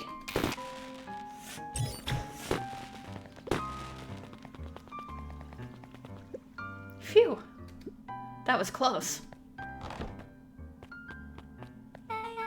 Our harvest awaits? Hey, I figure when in doubt, stick with the classics. Well, that was a close one. But you pulled it off. Nice work, Rollo. Alright, everyone knows what to do? Yep, deep engineering is to the north. I'll go with Beck, in case you need some muscle. I'll head east to the founder's office. You two be safe.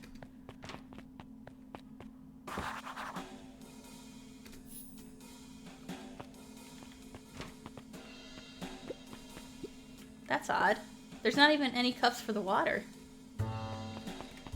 They just stick their head under and take a sip. They're disgusting like that.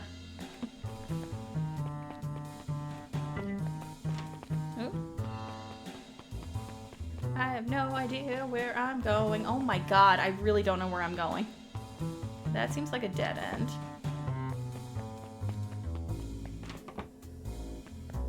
I am literally just... Oh, did I find it? Solomon? Solomon stopped in his tracks. This is the founder. This is Sharper Valentine, who, like, blew up the town with the foul harvested shit. We don't trust him. Luca? What are you doing here? It's a long story. Are you okay? A veneer of confusion flashed across Solomon's face. His words rushed out dramatically. No, I am most certainly not okay. Some strange people grabbed me and... Were they in hazmat suits? Yes, how did you know? They brought me here and locked me up, and when they were distracted, I ran. Dang. Okay, you should stick with me. We've got a plan. No, Luca, no. Solomon's facade briefly faltered. We? Yeah, Rollo and Beck are headed to deep engineering. Thank heavens you found me. We've got to get out of here. We can't leave just yet. But they'll catch us again. I've got to do something first. When you were running, did you happen to see a door marked Founder? Founder? Why are you looking for him? I'm not. I just need to get into that office. Now that you mention it, I do think I saw a door that said Founder. It was just down this way. Luca happened to notice a plaque above the door. Office of the Founder. Knocking comes with consequence. Oh, here it is. So it is. It's pretty lucky that I ran into you, or else I might have missed it. Truly fortunate. Luca tried the handle. Locked. Solomon leaned forward to examine the mechanism. Regrettably, it seems to be some sort of electric lock. I don't see how we could possibly defeat a lock like that. Luca smiled and looked at his watch. Let's just wait a minute. Alana!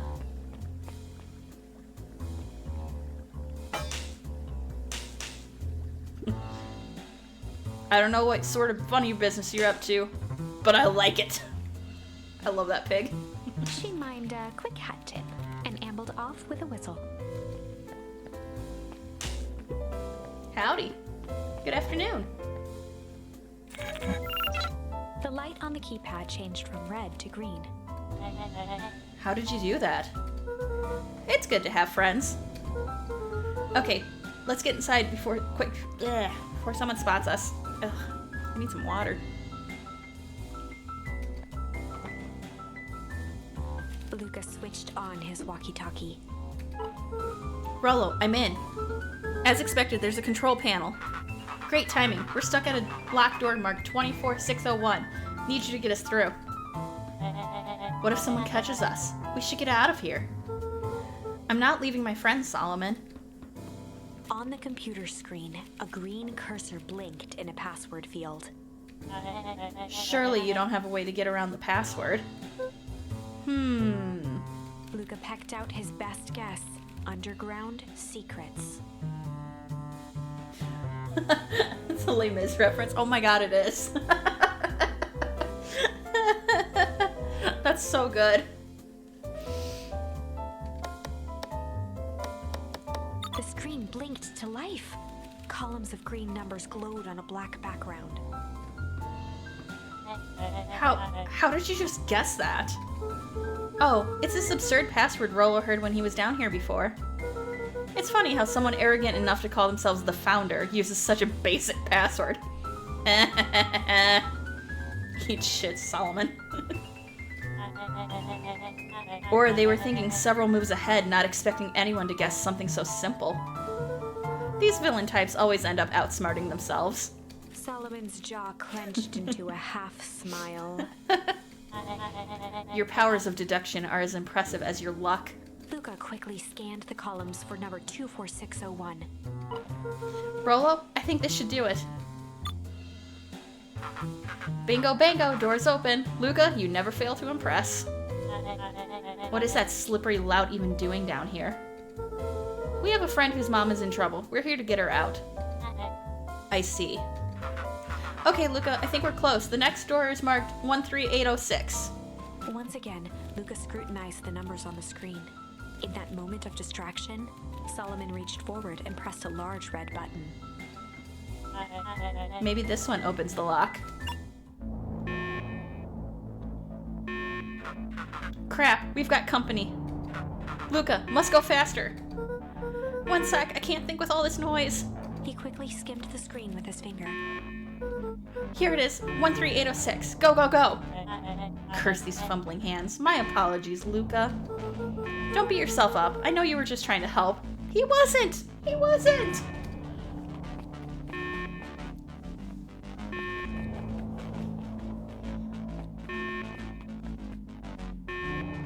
Aw, man. No water cups.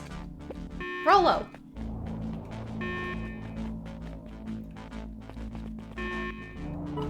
Rollo, are you okay? Rollo, come in. Mr. Kerr approached with a sneer and spoke into his walkie-talkie. You can turn off the alarms. They're trapped. With self-satisfaction, he called into the hallway. That, my dears, is a dead end. Nowhere to run. Rollo, where are you? Are you okay? Yeah, I think we lost him. Making our way back to Nellie's office. Okay, you two rabble-rousers are coming with us. Ah, it was Roxy and Fitz. Nope. Heck yeah. Make a break for it. Did that little shit just kick me? Don't just stand there. After them. Okay, I think that worked. Roxy and Fitz have them on a wild goose chase. Sure did. You want to see it again? I would love to see that again. I am having trouble following what just happened. Like I said, it's good to have friends. Rollo, how long do you think Roxy can distract them? How long can Roxy keep someone so pissed off they can't see straight? Let's just say we've got time. Entering Nellie's office now. Mom! Oh, honey, what did you do to your hair? I thought you'd be happy I finally used the Young Chemist Lab kit. You sure have a knack for making me incredibly proud in the most frustrating ways. We need to get you out of here. We? Who's your adult friend? Oh, I'm not an adult. Ever heard of a growth spurt? Oh, Rolo. I had more of a growth spew. No, that's not possible. Nellie leaned over to examine his teeth. Substantial banding of the enamel of the molars, consistent with Tempest liquamine exposure. Is that what you call the gunk they forced me to drink? You drank it? Oh no. They told me it was only being tested on plants. Oh, Beck, sweetie, I promise I didn't know. Mom, what the hell is going on at this place? I was brought here to work on the discovery of a lifetime. A novel chemical compound was discovered under Beacon Pines in a wellspring they called the Source. They named it Tempest liquamine. It pulls energy from its surroundings in order to fundamentally alter matter's relationship to time. It was the secret to Valentine's fertilizer. They harvested the source, infusing small amounts of Tempest liquamine into the product. It worked wonders, drastically accelerating plant growth. Crops would be ready to harvest in a fraction of the time, but it led to complications. The foul harvest. Perennial harvest came in to clean up the mess, to succeed where Valentine failed. But Tempest liquamine is rebellious. Rebellious? You can think of it as a manifestation of change itself. It's volatile by its very nature. So the more you try to force it to do a specific thing, the more it resists, yes. I can relate to that. My role is to finish the work of my predecessor, Dr. Prescott, harnessing Tempest liquamine to reliably manipulate an organism's age. Just imagine how many people we could feed. Mr. Kerr was very insistent that we achieve a successful result before today's festival. But you didn't, right? Nellie sighed. You know how much I love a good puzzle. I poured myself into the problem. It wasn't long until I discovered oddities in Dr. Prescott's notes. Oddities? They contained obvious errors, mistakes that someone of his reputation would never make. So I fixed them, and now I get to replace my entire wardrobe? I really am truly sorry. Meh, those clothes were all hand-me-downs anyway. Sounds like Dr. Prescott figured it out, got cold feet, and intentionally sabotaged his own work. I had considered that possibility. I've sent a letter asking him to clarify his thinking. Mom, Dr. Prescott is dead. Gotta get to bed, have a good rest of the stream. Oh yeah, have a good night, Caitlin. Thanks for popping in. Again, I'll fill you in on what happens. I'll talk to you later. Kerr had him killed. What? I overheard them talking about it on the radio. It's why we gotta get you out of here. Like, now. Wait, the vial. I finally solved the chemical equation, allowing direct control of aging. Mr. Kerr picked it up just before you came. All the more reason we gotta hightail it. Luca, we've got Dr. Modwell heading your way now. Roger that. Be careful. Alright, everything's on track. And what is your plan for escape? We'll go over everything when they get here. In the meantime, maybe we can dig up some more info. Okay. Let's see what else this bad boy has on it. Security system.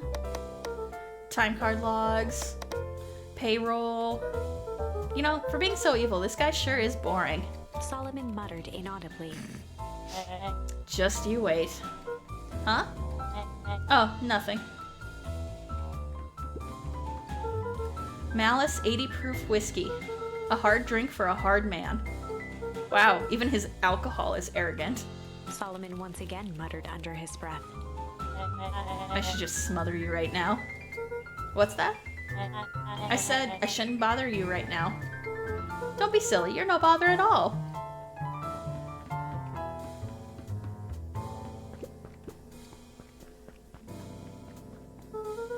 It looks like the founder was helping Kerr plan the festival. Why would such a secretive leader be obsessed with a party? Only time will tell. Luca held his hand up to the ashtray. Still warm. He must have been in here recently. You know, I really don't think it's good for, even though he is an adult, technically, but he's in a child's body right now, I really don't think he should be smoking and drinking whiskey. Oh, you know, we have an ad starting, and I'm gonna run take a quick break, so while we are in ads, I'll be right back.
I don't know why I didn't give you the lurk message, but no worries, Smokey. Enjoy your lurk. Let's keep going. He must have been in here recently. Yeah, he's standing right in front of you.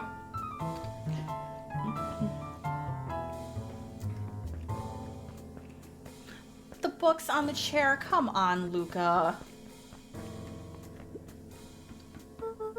I'm really sorry you got dragged into this mess, Solomon. You needn't worry about me. Well, I feel bad either way. We're gonna get you out of this, I promise. With a subtle, quivering lip, a smile crawled across Solomon's face.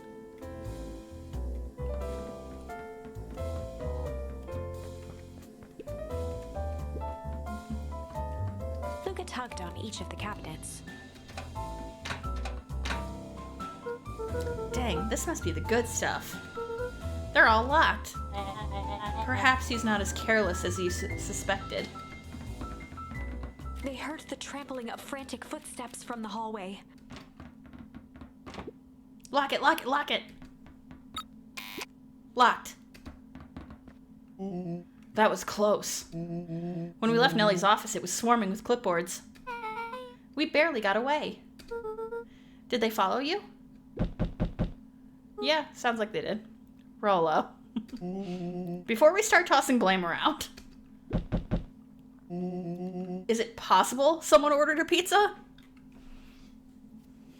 Rollo. We'd love to hear your thoughts. Definitely not pizza. What now? Don't look at me. I'm officially retiring from the heisting business. We're so sorry for the inconvenience. We just have a few quick questions. Just let me think. Can someone watch the door? Of course. I don't trust that, obviously. I don't trust that. He's gonna open the door. Everyone else, huddle up. Oops. I think this little caper has gone on long enough. Solomon, no! Hush now, child. The adults are speaking. Dr. Modwell, a brief reintroduction is in order. We've never met in person, but we have corresponded. You see, it was I who hired you. Solomon, the pathetic orphan child. The powerful and enigmatic founder. Sharper, the fallen progenitor who created this town. Perennial harvest, Valentine fertilizer. All connected by a single thread. Yours truly. But that's... Her eyes searched the floor in thought. Solomon watched eagerly, waiting for the flicker of epiphany. With a sickened look, she peered into his soul. Ha, yes, now you've got it. Tempest Liquamine, you discovered how to reverse the process? Solomon clapped with genuine delight. Very good, Dr. Modwell. Very good. Though, the discovery wasn't intentional. Solomon glanced down, examining his youthful form. And the effects went a little too far for my tastes. That's why you needed me to finish Dr. Prescott's work. Which you did admirably. Mr. Kerr, the vial, please. Kerr presented it with a theatrical twirl of the hand. May I present to you the eighth wonder of the... Before he could finish, Rollo snatched the vial from Kerr's palm. Wow, this stuff sounds pretty valuable. Be careful, you fool. You have no idea what you have in your hand. Actually, we do. You just did a whole evil villain monologue thingy about it. Rollo casually tossed the vial to Luca. Gosh, maybe I'll have a taste. Luca jiggled the vial mockingly. Seize him. Luca! Over here! Move another inch and I smash it. She held it tightly behind her back. Solomon sighed, speaking in crisp, measured syllables. You have no plan. I'll smash it, I swear. Fine, risk killing us all. Or, if you're lucky, nothing happens. Then what? We capture you and grant you much less leniency. He pursed his lips with feigned sincerity. But I give you my word, if you hand it over now, none of you will be harmed. A deep uncertainty washed over Beck. You're a smart girl, Beck.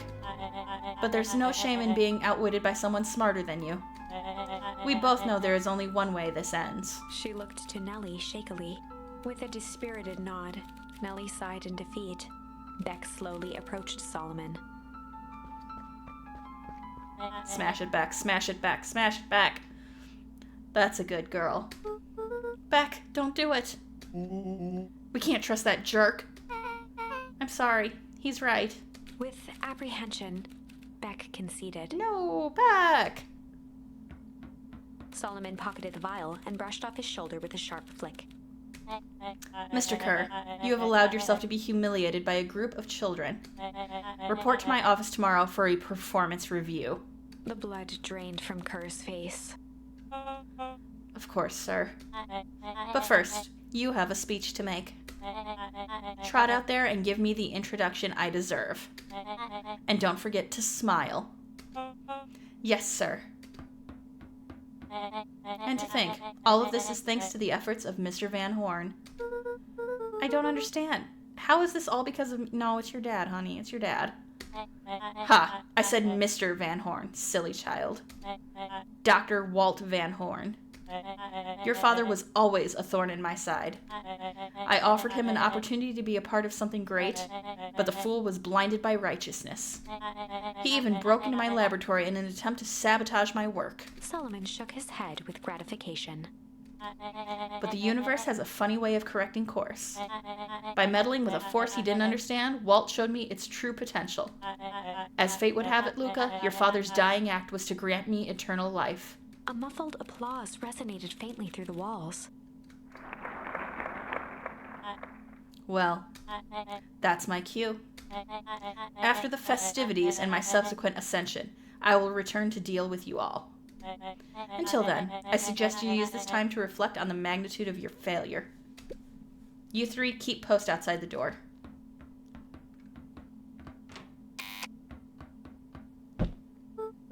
Well, crap.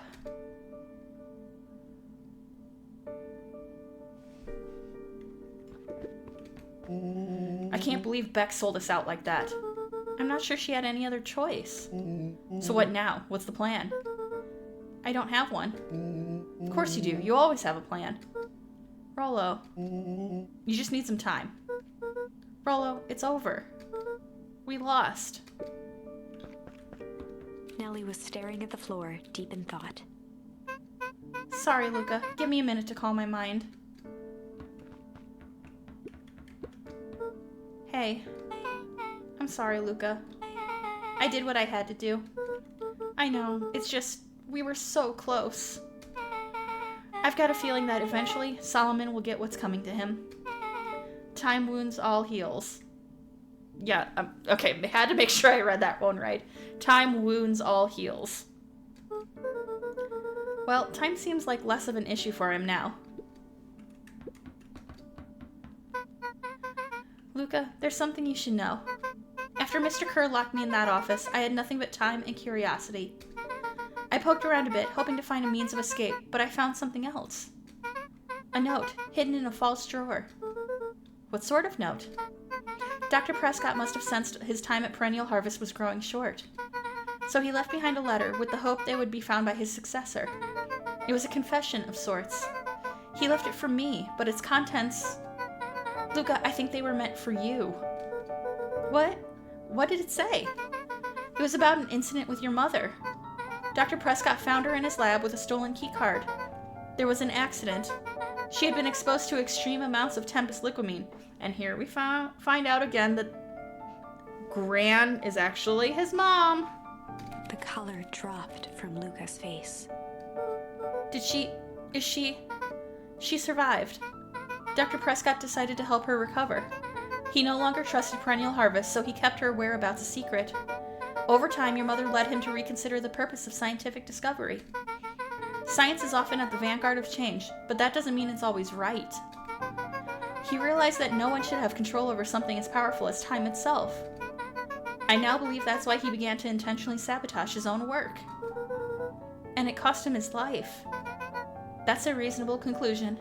Luca was overwhelmed with emotion.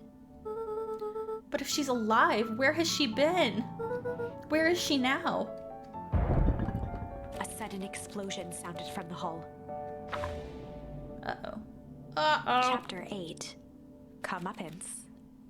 Ears still ringing, Gran picked herself up off the ground. Through the dust and smoke, she looked over to see Mrs. Fratelli helping Hiram Tolliver to his feet. She'd had to beg, borrow, and steal to acquire those explosives. How many nights had she spent visualizing how she'd use them to make things right? And now, her one shot at destroying the source, that damned hole that swallowed so much of her life, was gone. Traded for this jagged hole in a wall and a foolhardy shot at rescuing Rollo. To be fair, blowing up the source is never a good thing. We found out like 4 different times. With Fratelli and Tolliver at her side, she stepped through. It was a strange feeling. The last time she'd stalked this maze of hallways, it was in a different body. They quickly rounded a corner to find a group of clipboards guarding a door.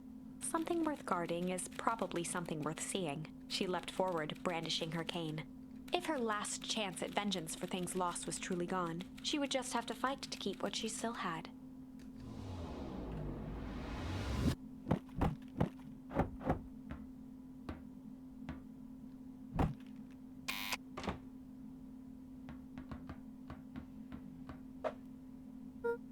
Gran, what are you doing here? Luca, what are you doing here? We're here to save Nellie. We're here to save Rollo. Hey, Mrs. Luca's Gran. That's awful nice of you, but I'm fine. Oh no, what did they... Gran, there's no time to explain. We have to go now. Come on, everyone. We've got a party to crash. They made their way out from deep within Perennial Harvest, just as Solomon finished up his speech. Thankfully, we can dispense with the formalities from here on out. Solomon pulled a glass vial from his pocket. We've got to stop him. In one smooth motion, he downed its contents. A triumphant smile grew across Solomon's lips. No! Well, I guess that's it. We lost. I wouldn't be so sure about that. With a mischievous look, Beck elbowed Luca. What did Beck do? Remember when I had the vial behind my back? Ooh. Okay, what did she tweak?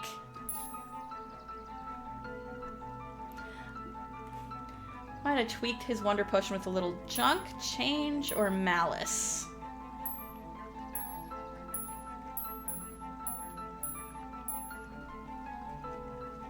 Which one should we go with?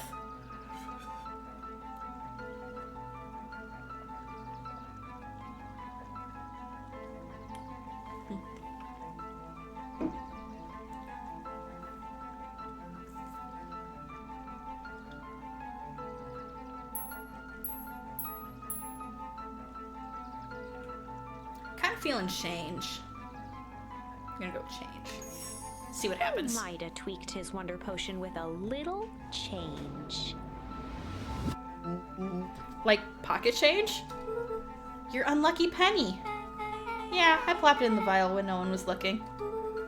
What's that gonna do? No idea. That's the beauty of science. Now we observe. You can all call me Sharper Valentine. His body and face began to contort and expand as he disappeared into a belching green mist.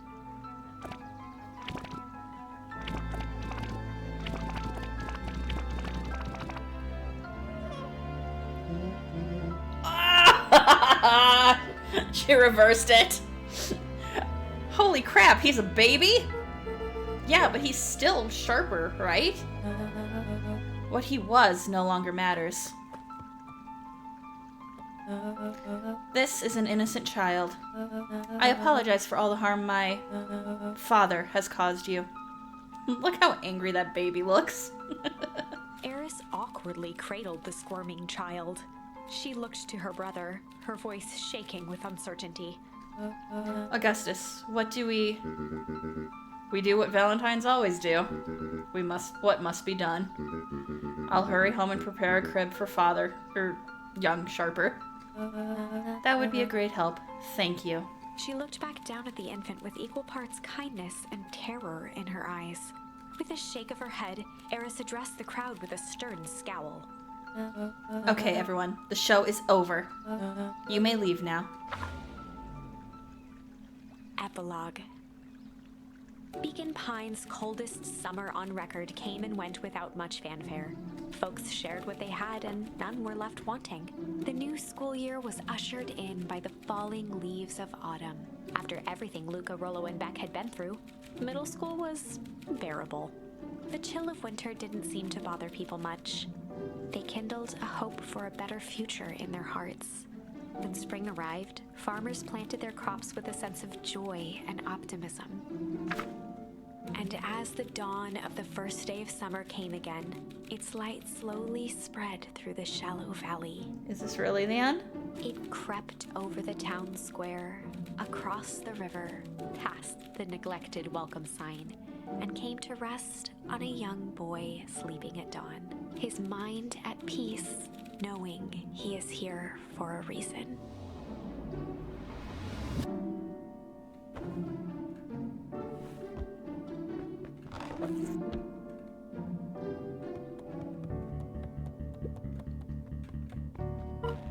Rollo, are you up yet?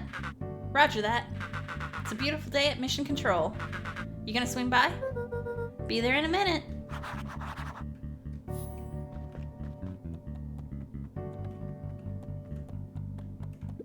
Over time, Eleanor began moving Walt's old things out of the closet and into storage. Eleanor had moved back into her bedroom, and now that she wasn't sneaking out late, she even slept there most nights.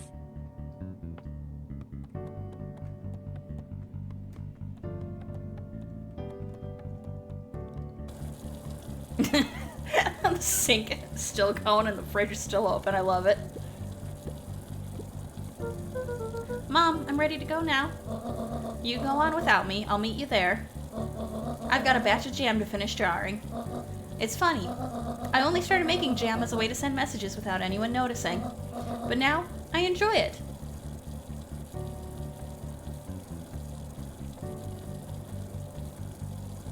Anything going on outside? Doesn't look like it.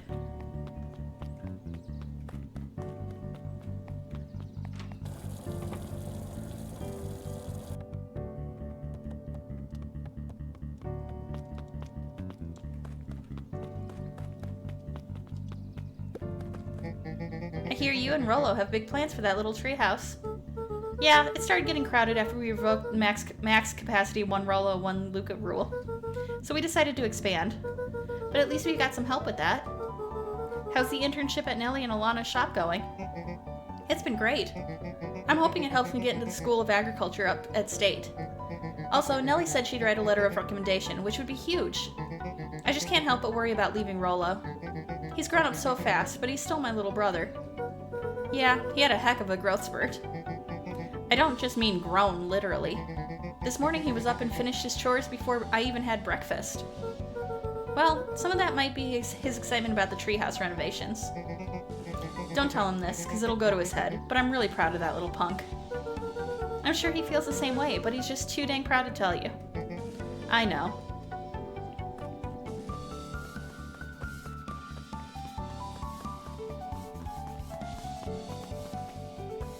Oh, wrong way. What's up, Gus? Hey, Gus, how's the tree planting going? Couldn't be better. I'm so grateful to Alana and Nellie for letting me help. I just wasn't built to be a mayor. Too much bureaucracy. Gus, we finished cleaning up the sidewalks. What's next? When Perennial Harvest collapsed, most of the clipboards skipped town. But some stuck around and dedicated themselves to making things right. Anyone with a knack for art can help paint the new offices. You can count on us. Well, it looks like you really found your calling. I never really felt comfortable telling people what to do. Now this right here, this is something I can be proud of. I want to talk to the pig. How's the napping this morning? The most underrated part of a good nap is the view. And the view's getting greener every day. Nice. I see you decided on a name. Yep, we had to clear out all the old stuff before putting on the final touch. Slow and Dirty Harvest is now official. I like it. It was actually Nellie's idea. There's still a lot of work to do, and the name serves as a reminder. Just because progress is important doesn't mean change should happen fast. In fact, I've learned that the more you care about something, the more important it is to take things slow. Our motto is, go slow and fix things. Amen to that.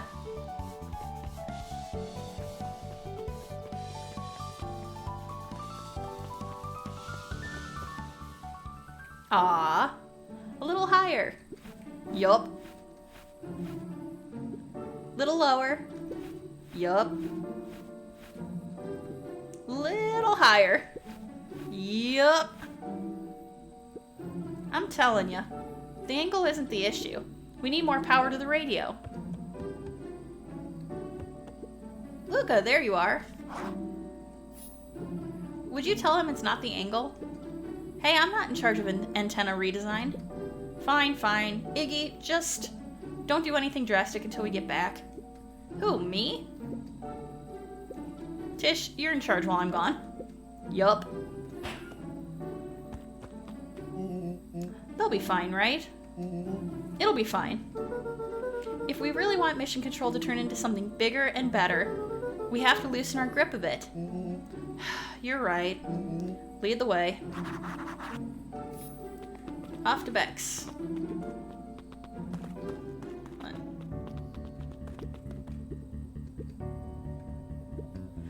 Aw, he actually caught a fish. Yeah, an honest to goodness flip-flop and swam and fish. I don't think I've ever caught an actual fish here. Been at least 7 years since I caught one. I'd say it's a good omen. What'd you do with the fish? Oh, I released it back into the pond. I'm hoping to catch it again tomorrow. So it looks like things are coming back. Where's the kid with the bugs? Slow and dirty harvest. Hold on, I gotta see what her book says. He looked to his friends with a thankful smile, and after everything that could have gone wrong, everything that did go wrong, we made it. The end. Closing her eyes, Miss Hatch took a deep, relaxing breath.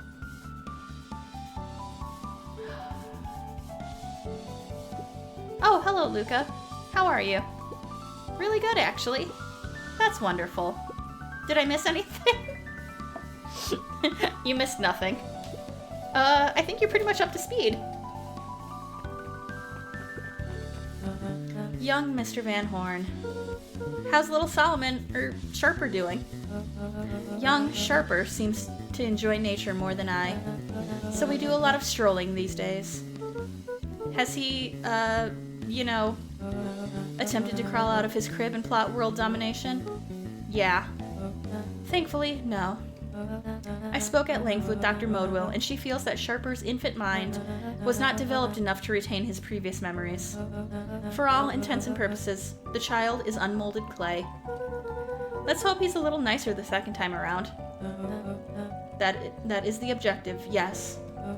But really, all I can do is try and hope. 2 activities I am endeavoring to find less distasteful. Well, I think you're doing a great job. And the whole town is ready to help out however we can. I can't wait to teach him how to throw a baseball. Eris did her best to ignore the tears welling in her eyes. That would be acceptable. What's today's news that needs knowing?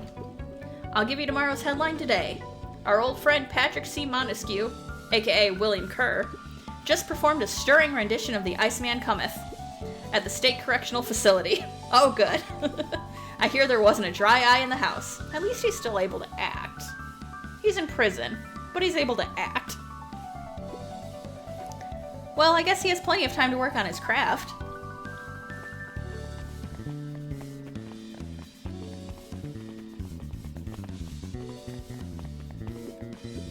Luca, do you want a biscotti? On the house. I don't really have time. Zariel, you gotta come see this. I finally did it. I pulled the perfect espresso. Aw, Lumi.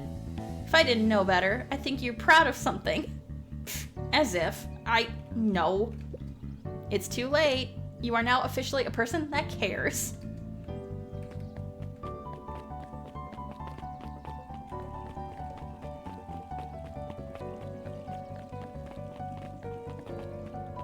Of course I'm gonna check in with everyone. Yawn.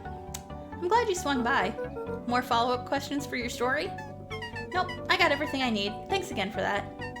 I sent a draft of the story to the reporter in Capital City, and they offered me an internship. Of course they did. You're an amazing reporter. I don't know about all that. A story about a phony corporation that picked up an entire town of people and moved them to cover up a massive illegal mine shaft full of incredibly hazardous chemicals sort of writes itself if you think about it. Just don't forget about us when you become a fancy big city reporter. Capital City isn't that far away. I'm gonna have to come back from time to time to check in and see what sort of new trouble you've gotten yourself into. Sorry to disappoint, but my adventuring days are over. Ha, we both know that's not true. What makes you say that?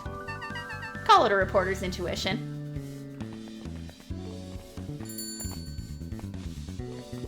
Mrs. Fratelli glowed with a carefree smile. Is that your suitcase? That is 2 weeks of unencumbered tranquility. Excuse me? Would you be so kind as to take my order? 2 weeks of sand, margaritas, and forgotten obligations. Excuse me. I'd love to place an order. Mrs. Fratelli sighed with a zen-like calm. Just as soon as the lunch rush ends. I'll be a feather on the wind. You're going on vacation? For the first time in years. And I've got you and your mom to thank. Why's that? She didn't tell you yet? You two are gonna fill in for me at the diner while I'm gone. Just like old times. It's fine. I'll wait. That sounds like me in a restaurant. Excuse me. Excuse me. Okay, I'll wait. Oh, we're heading back into ads. I will pause for a moment.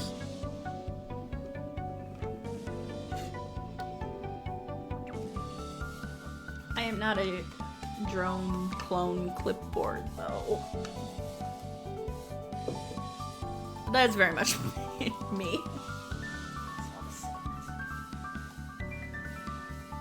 Newscast update from Strudel Stream. The chat's been buzzing with excitement as we dive into the mystery of Beacon Pines. Can we save the town? The suspense is real. Remember to use those commands: flaky, toasty, burned, and clip to interact and capture the moments. Stay tuned for more adventures.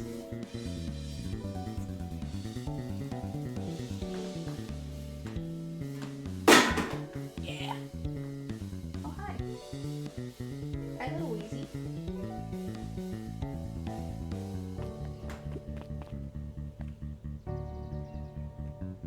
I just want to see, while we are in ads, what all I can look at.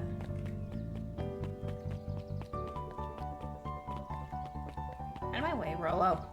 Mrs. Fratelli.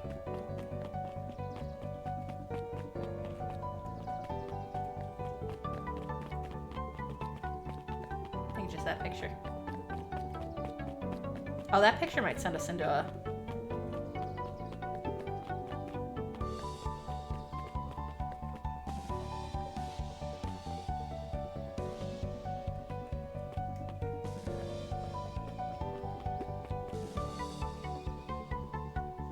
Luca squinted at the faded photo of him and his mom at the diner.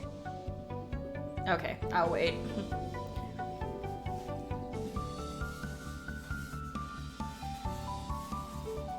Welcome back from ads. I was just looking at a picture on the wall of the diner. Luca squinted at the faded photo of him and his mom at the diner. Memories of that day came flooding back. Oh, I think it is going to send us back. Gosh, darn it, I didn't think it would. Okay. So we already did that.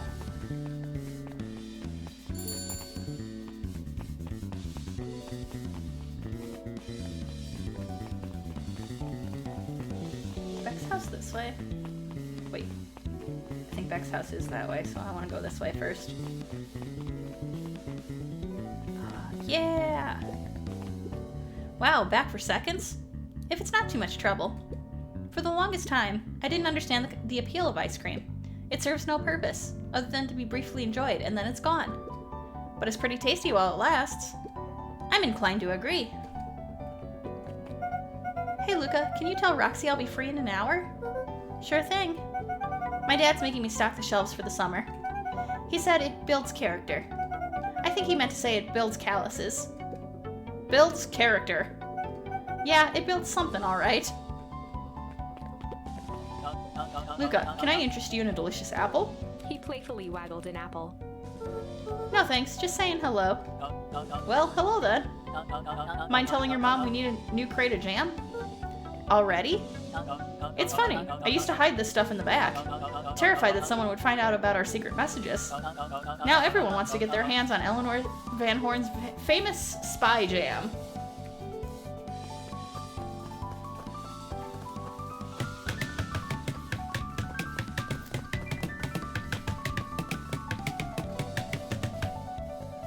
Always gotta beat up the watermelon. Okay, now we're off to Beck's house. Mr. Nuncreed. Can I go in the library? Yeah, we'll go to the library first. Over the school year, Kato and Bert had become close friends. But did you know that when they covered up the source, they found a new species of fungus? Yep, and they're studying it in the new labs. Did you know that Beacon Pines is now the smallest town in the county? Yep, close to the population before Perennial Harvest moved in. It typically went on like this for quite some time.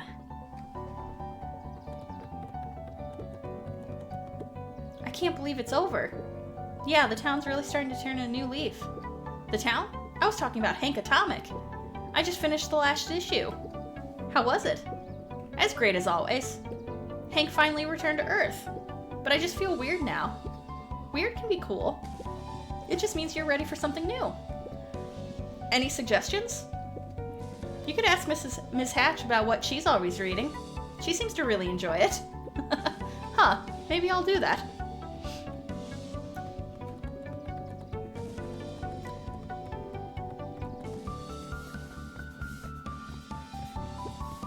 Luca peeked over Piper's shoulder. Laid stealthily inside a large volume of mathematics was the first issue of Hank Atomic. Piper, are you reading Hank Atomic? Do you mind not telling anyone? I've kind of got a reputation to uphold. Oh, it's nothing to be ashamed of. Just about every kid in town reads Hank Atomic. Honestly, I'm excited for you. What I'd give to start over fresh. To experience it again for the first time. I guess that's the downside of finishing something nice. At least now I can enjoy it again through you. Promise to tell me about it as you go? Sure thing. See, that's why I get people to watch, like, Doctor Who and shit. I love living that first-time experience through them. Whoa, whoa, whoa, where are all these bunnies come from? Hey, Mr. Nuncreed. I'm gonna go see my dad in a bit. Did you want to come with? Even after everything I did, you'd still... Mr. Nuncreed shook his head. You really are your father's son, aren't you? I don't think I'm ready for that yet. Well, you're always invited. I bet he'd love to hear from you. I'll visit Walt in my own time. You run along now. What's up with the bunnies, Jeff? With Perennial Harvest gone, the transportation tubes were left unused. Come on, come on. No one is too big, no one is too small. For Jeff's wild ride. Well, maybe not completely unused. Jeff. Just one piece of candy. For the ride of your life. Who's next? Me.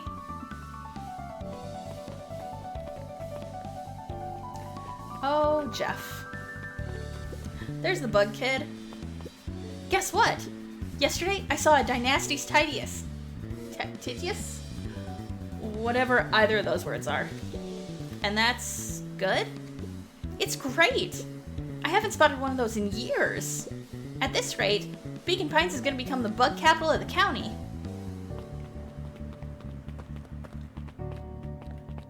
There's Beck. I have news I think you'll enjoy. This morning, I unpacked my last box. You're officially moved in. It's just a box. Let's not blow this out of proportion. It sounds like an awful lot like putting down roots. I guess I decided this place is root-worthy. You're gonna be stuck with me for the foreseeable future. I do have to warn you, most years aren't gonna be as interesting as this one. I think I'll manage. Ready? Before we go, there's a bit of a surprise.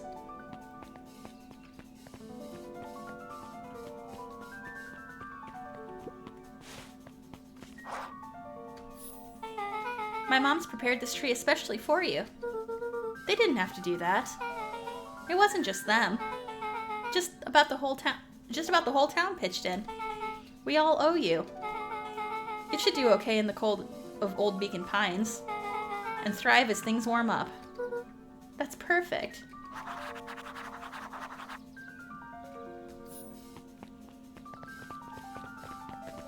We're gonna take Jeff's wild ride.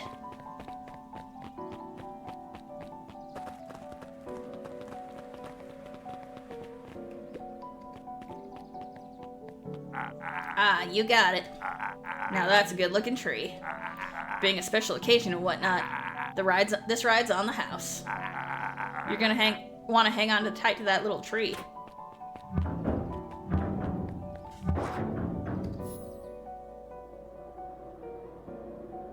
Aww. I think this is it. The end I've been waiting for. Honestly, I began to lose hope of ever finding it. But then you came along. I don't know exactly how to thank you. It's hard to explain how much this means to me. It's funny, now that our time together is finally ending. I'm at a loss for words. Let's just watch the end together. Done. A good little tree. The best little tree. Thank you, children. This means a lot. Yeah, thanks for everything. Shucks, I only did what any super awesome best buddy would have done. We should probably give you some time alone now. You good? Yeah, I am. It's been a wild year. How are you feeling? Everyone keeps asking me that. I'm fine, really. Pa always says the only thing fitter than a fiddle is a cello. I feel like a dang cello. Well, if you ever stop feeling like a cello, I'm here for you.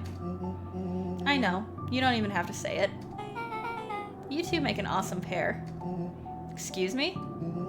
We're a trio now. Yep. Thanks. There's just one thing missing now that you're part of our group. Missing?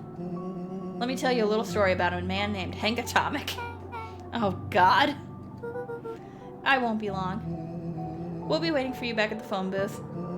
I found the perfect way to start our summer. You've got some good friends. I'm so proud of you. Your father would be so proud. I know. Mom, can I ask you a question? Do you ever dream about Dad? Not a night goes by that I don't. Are you ever afraid that you're gonna forget him? Forget what he looked like? Forget his voice? I'm gonna, really start crying in a minute. No, because so much of him lives on in you. He loved that old tree, but I know he would have loved this one more. Because his two favorite people planted it. I'll give you two a moment.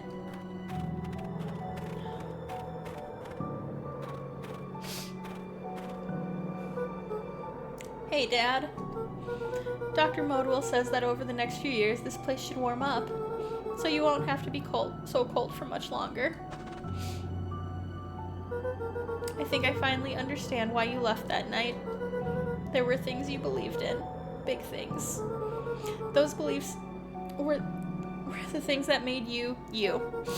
If you wouldn't have stood up to Sharper, stood up for what you believed in, you wouldn't have been the same person anymore. You had to go. But that didn't mean you loved us any less. Damn. I might not visit you as much as I used to. I know you understand.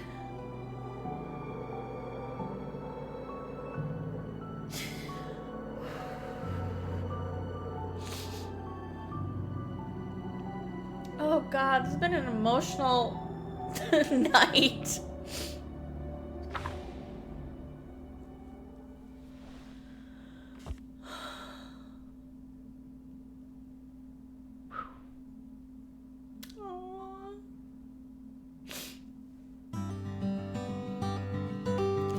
We did it!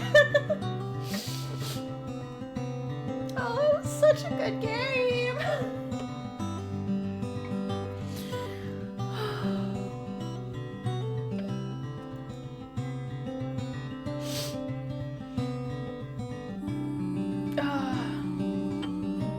I love this game, so I'm gonna let these people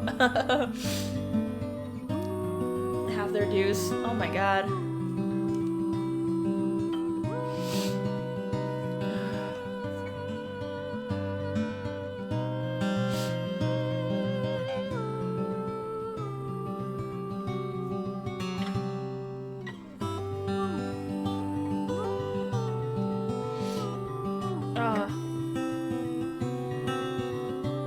literally from when I jumped back into the game, it's been like emotion after emotion after emotion. Jeez. I love this game. 5 out of 5, 10 out of 10. Whatever scale you are using, I will give it 110%. Oh, that was so good.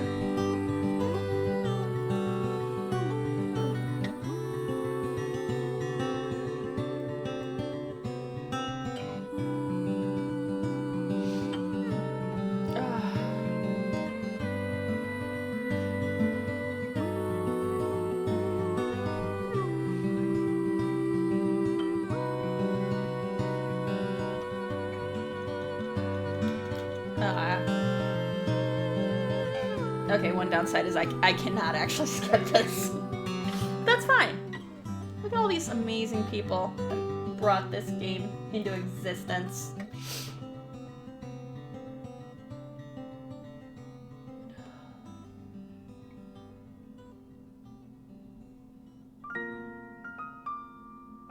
Oh my god, it's gonna be a minute because we're only in the east. But anyway, yes, that was Beacon Pines.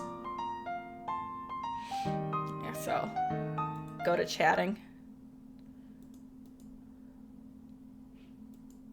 Come on, camera. There we go. Oh god. That was a lot of emotion.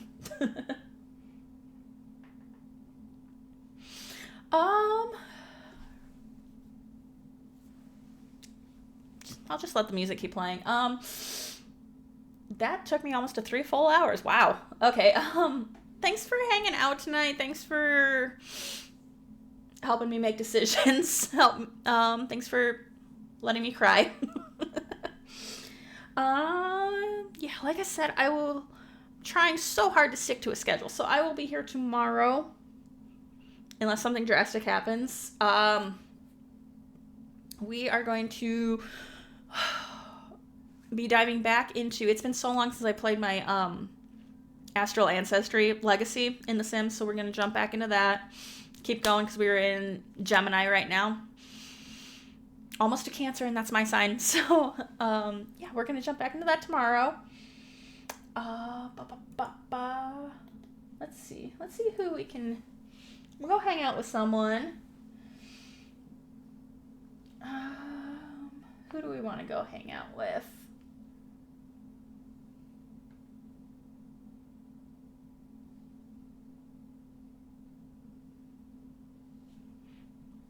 I feel I've rated all these people. Oh, is there something else going on? It just went back to the book. Hold on.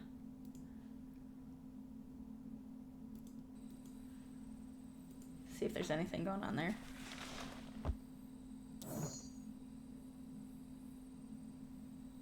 Oh, we can go and, you know what? We finished the game. I'm good. I'm good. Okay, so back to here.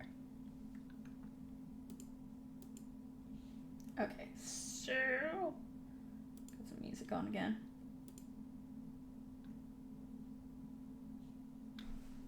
Good enough to end the stream on. I'm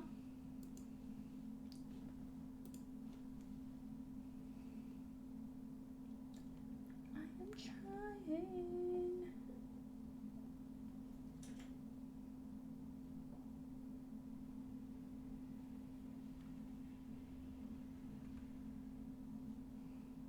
Yeah, let's go hang out with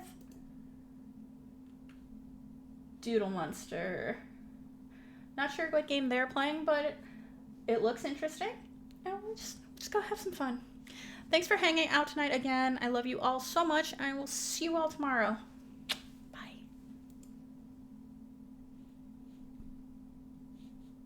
You know, it would help if I dropped raid messages. But you know, yeah. There's the one for the followers. There's the one for subs. And so yeah, we're gonna go see Doodle, and I will see you all tomorrow. Bye!